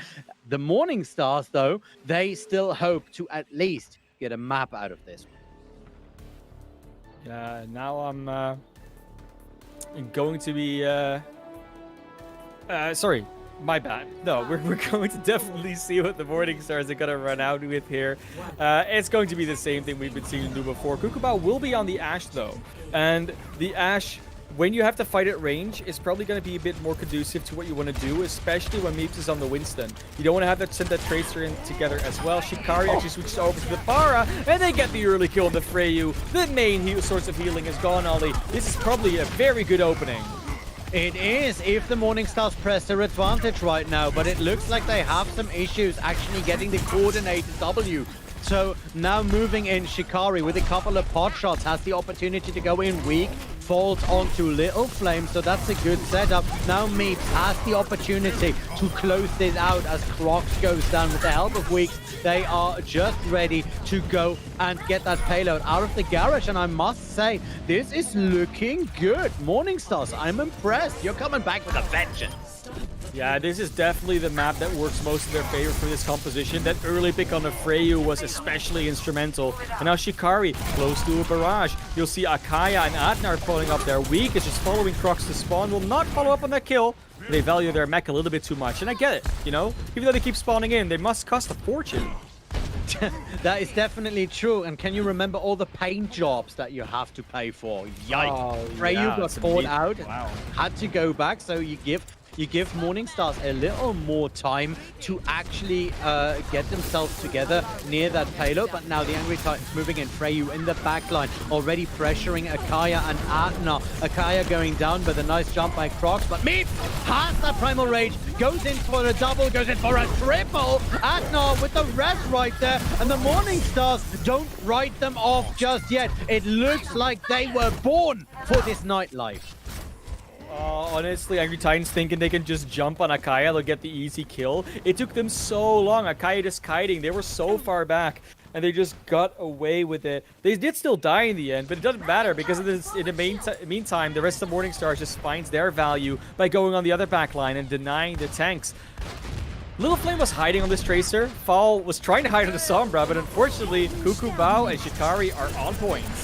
That's right, Freyu with another coalescence, though the laser is real. They're trying to push out Shikari, but Shikari is both nano boosted and helped by that Valkyrie. They really want to survive this round. Weak and Shikari find Barretts and Crocs on the sideline, and the payload is moving relentlessly forward ever further. 3 minutes and 50 on the clock, and it might just be the cap unless the Titans want to come out for more, and it looks like they will. There's a Diva Bomb coming out straight away. Pure Irish. Atnar and Shikari going down. That is the way to clear this sky right there, and they take full advantage of that. Meep going down to 4, and now it is back up to the tempo of the Angry Titans as they move on out of here. Weak resets and decides that the Morning Stars need another run at this. 3 minutes and 20 on the clock, and now we're waking up to a series, ladies and gentlemen.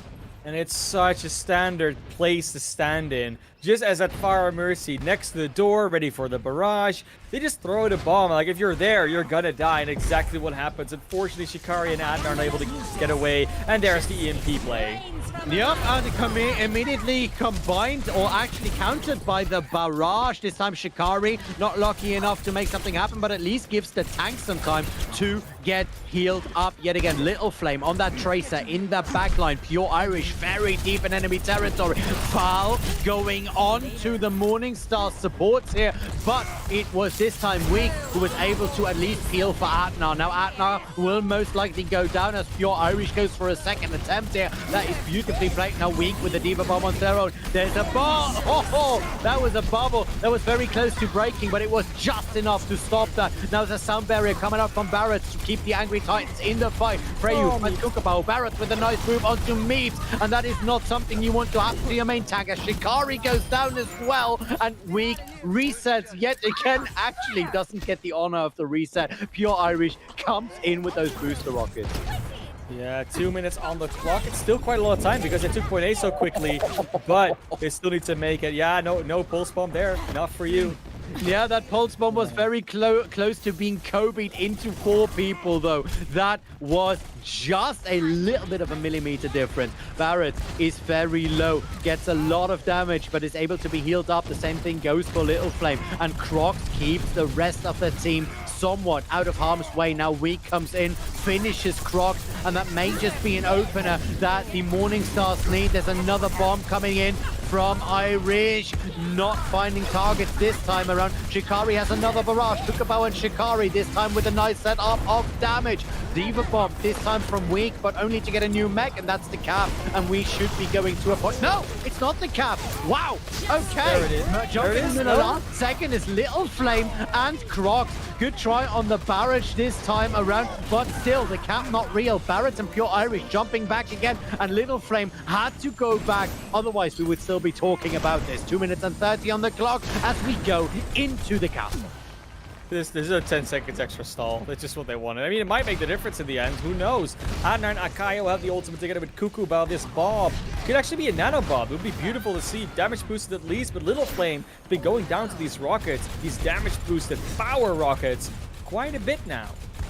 Yeah, these damage boosted power rockets are finding a lot of their targets. Shikari is just surgical on that Farah, so maybe keep playing that for a little while. Foul, ready with that EMP in that back line, now goes in and fires it up. 3 people are affected. Meep's already going down. Kukabao, though, finds Croc on their sideline. Now the bomb is in there. Good eat from Little Flame. Pulse Bomb, Weak, able and willing to eat something for the team. Shikari has that nano on themselves and is flying in, looking for more damage. He's protected by the Bob's damage and by the Bob's fire for a while as they move across the final curve here, and they are very close to actually close out this map. For once, it is looking good for the Morning Stars. Weak onto Barris, even though Atnar and Weak are just out of mech and, well, out of life in Atnar's case. So much time has been bought, though. 1 minute 10 on the clock. Yes, you might be able to complete the map here still. You're close to a couple of ultimates that can help you do that. But, crucially, you could want to do it before overtime. Good hack onto Shikari, unable to actually get away. Fall just grounds them out. Weak is out of mech, tries to get back in, but dies just a second ago. And it's Crocs and Barrett who take full advantage of that. Both of them taking 2 kills and clearing out the castle. Now 40 seconds to go. The Morningstar should be feeling the pressure here. Yeah, Morningstar should be. And I mean, they probably do. They're already 2-0 down. There cannot be much more pressure on a series like this if you tried. 3 ultimates on the board, though. Shikari needs to find something with that barrage, but Little Flame is waiting for a pulse bomb in their spawn. He's going to throw it on somebody who's going to be the victim. It looks like they're looking for a stick on the Mercy. Oh, that was so close. He's unable to complete that setup, but just goes in and nearly gets Kookaburra out. There's the EMP. Meeps and Weak are both on it. Good bomb here by Pure Irish. Kookaburra once again eating dust. It is Shikari who clears out on Pure Irish. Croc with that Primal Rage jumps onto Shikari, goes further, takes Atna out, but Weak sets up a bomb of their own. Now has Crocs in the ropes. Meeps goes down, and that is the end of this round 1. We're going for a flip, and this was a hard-fought one. The hard-fought one, especially point A, was easily captured by the side of Morningstars. Of course, you get Freyo out of the fight early, just get the headshot on the Moira.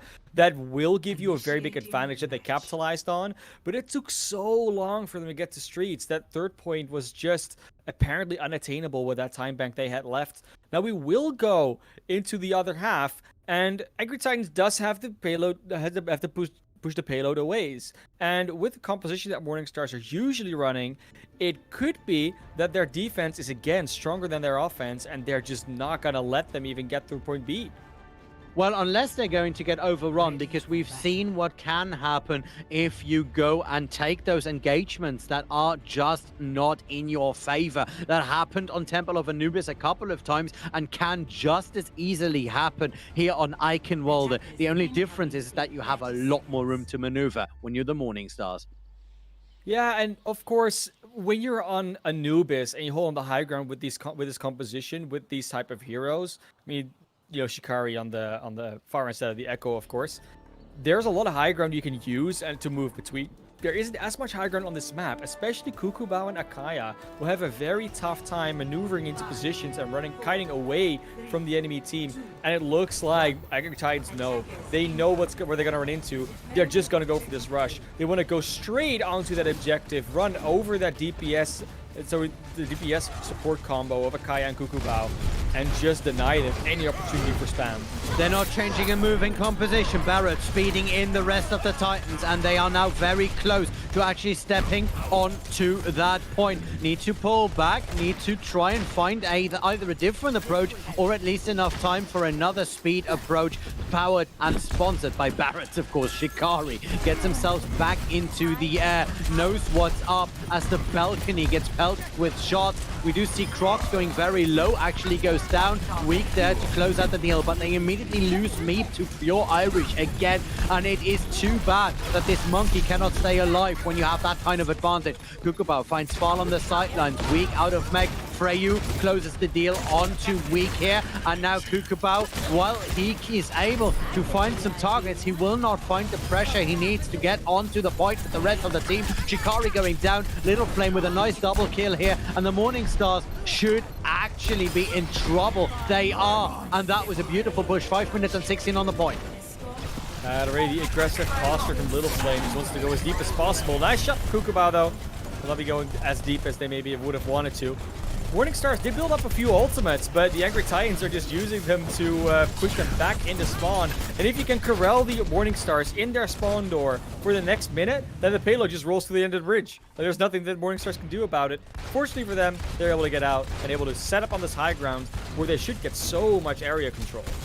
That's right, unless Crocs on that ball can actually just boop them off and make sure that that advantage is denied them. So we will see how things are going out. Now look at Akaya. He's very much in trouble, at least for a second, until Weak comes along and is able to get Fall away from that devious little plan. Little Flame with the ultimate takes Akaya. Kukupao though, nice double kill onto Barats and Fall. Now with a res and the Morning Stars looking good on the defense. 4 minutes and 16 on the clock, and I would say the Titans need to go and reset. Weak just farming it up on Crocs here. Yeah, Crocs swapped over to the Wrecking Ball. They want to have more range. They want to have more mobility so that Reinhardt cannot sustain. Little Flame goes over to the Tracer as a result, and they'll just be in a full mobility dive composition at this stage. Kukubao has to hit the shots. Last fight, they got 3 though, so I'm not at all surprised that they would do more. There's a bomb online for Kukubao, but there's the EMP. Shikari in trouble, goes down. Akaya and Weak able to save themselves, but both Atnar and Shikari are down. Meep falls yet again to Freyu. There's a minefield on the inside here for Crocs, making sure that that approach will no longer be usable as Akaya goes down once again. Kukubao has that bob fired in, but is going down in the end. Now, the only thing that is still online is Shikari's barrage and Weak's ultimate just coming in. Yeah, they will be close to the Primal Rage as well. Of course, we saw Atnar trying to damage boost Kukubao.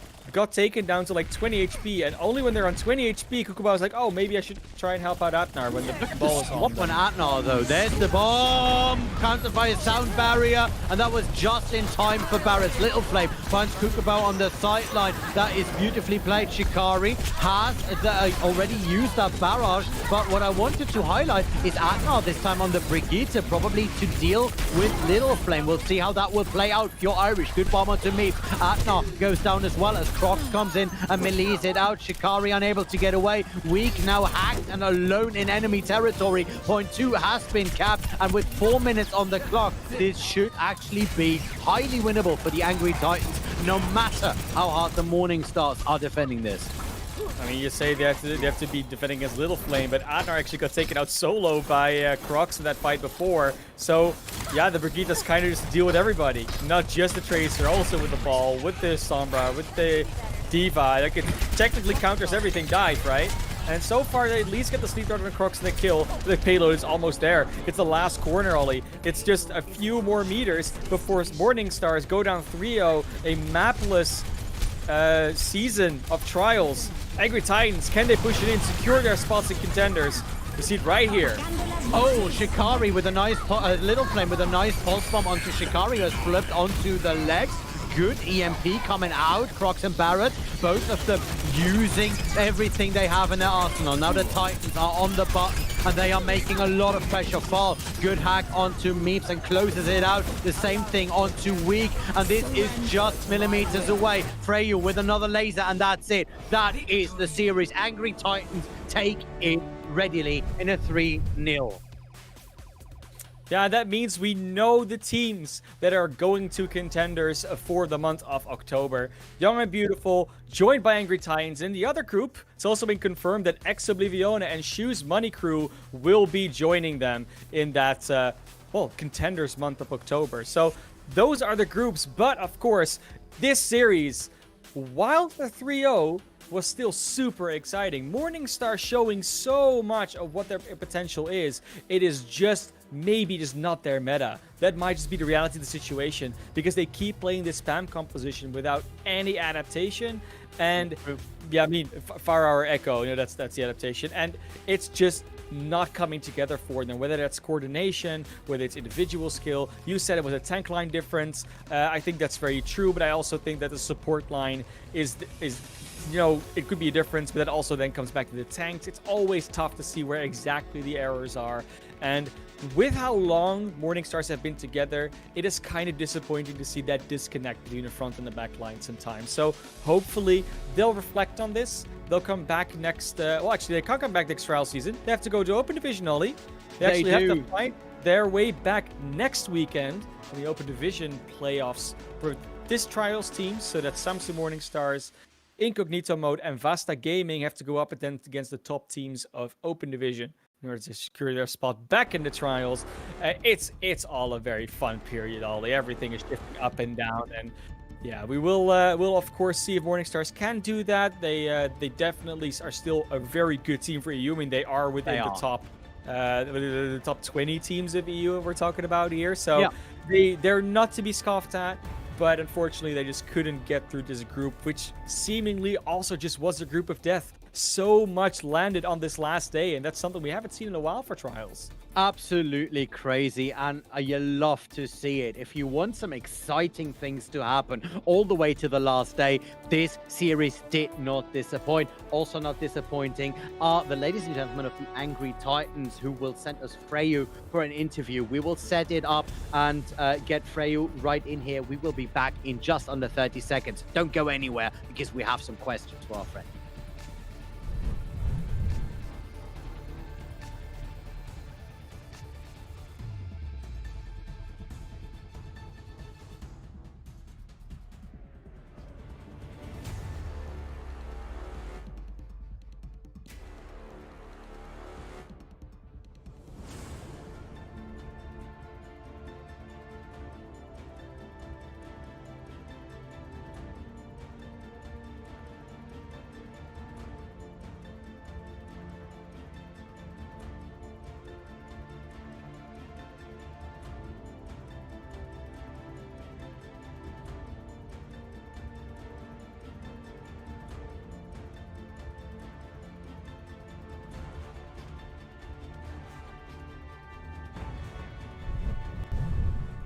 And we are back after what proved to be a decisive series between Samsung Morningstars and the Angry Titans. And with us right now is Freyu, support player for the Angry Titans and an instrumental cog in the machine that brought them this far. Welcome, Freyu. How are you today? Pretty good, yeah. That is great to hear. Now, we touched on your playstyle during the match a couple of times, and something that we keep running into is the speed with which you build up these coalescences. Now, I'm not going to ask you what your secret is, but it must feel good to basically be a running disco ball, right? Yeah, I mean, the thing with Cole is that we play really stacked up, so we can farm it really fast. Overall, we just play together as a team, and we execute a plan together. Yeah, I mean, Ollie frequently calls you best warrior EU. Would you say that's an accurate statement? Maybe. Okay. I mean, hey, maybe the confidence comes out. Yeah, you know, of course, you now made it to Contenders. Probably pretty happy about that one. Did you guys expect with this roster to get there as well within this group? I mean, you always try, but I think we made an awesome job winning to Yab and winning to Appa, which just won to the Ultimates somehow. But I think we deserved it. I think based off how we did. I'm really proud of my team, really proud of myself. Could have done better, but it's really good. We're here right now. There's always room for improvement, and that's why you keep on trying, of course. Yeah. Yeah, I've seen 3 of your 4 games, and I must say, apart from, again, your coalescences, I am super impressed with the tank lineup that you are currently running with. I hope you can keep them for a little while. But what is is there a certain thing that you train in order to get that tank lineup so coherent, so working well together? Is that something you actively train, or is that just there? Is that chemistry? We formed the roster 2 days before lock, so I think it's pretty natural. I think the tank line have been playing for a bit. I'm not sure about that since I'm new in the team, but the roster's pretty new. We're just a bunch of guys playing together, and it's working well. And we're looking to keep it that way. Yeah, good to hear. I mean, obviously, it's been working out so far. Yeah, I mean, you're going to Contenders. Is there any team you're specifically looking forward to playing against if they pick you? Because I think they get that selection thing going on again. Probably sheer cold. Yeah. Is there a reason why? I just want to beat them. No reason behind well, it. I mean, hey, that is a reason in itself, right? If you just want to win against sheer cold. Well, Yeah. That's already a very good start to a season. Now, are there any people that you specifically want to shout out that maybe not everyone is always aware of, that they're actually doing a lot behind the scenes, or that you personally are very happy that they're in your life? In the team itself, I'd say Tarteg for helping us with the mental. We're very strong mental. We never give up, even though we're kind of young players into the tier 2 scene. Me too, probably. And everyone on our team. I'm proud of them. Cool. Good to hear the wholesomeness is shining through. That is that, and we would like to just send you back to your team so you can celebrate. So, ladies and gentlemen, this has been the Contenders Trials EMEA split for this month, and we will most likely see you when the next one comes up. But remember to support Tier 2. Remember to support Monkey Bubble. Special thanks to Zathon for today on the Bubble. Special thanks, of course, to everyone who has been working with us, who has been working behind the scenes to make everything possible. My name is the Olemancer. With me has been and still will be the Man of Class. And we will see you very, very soon. So stay tuned, support Tier 2, and we'll see you.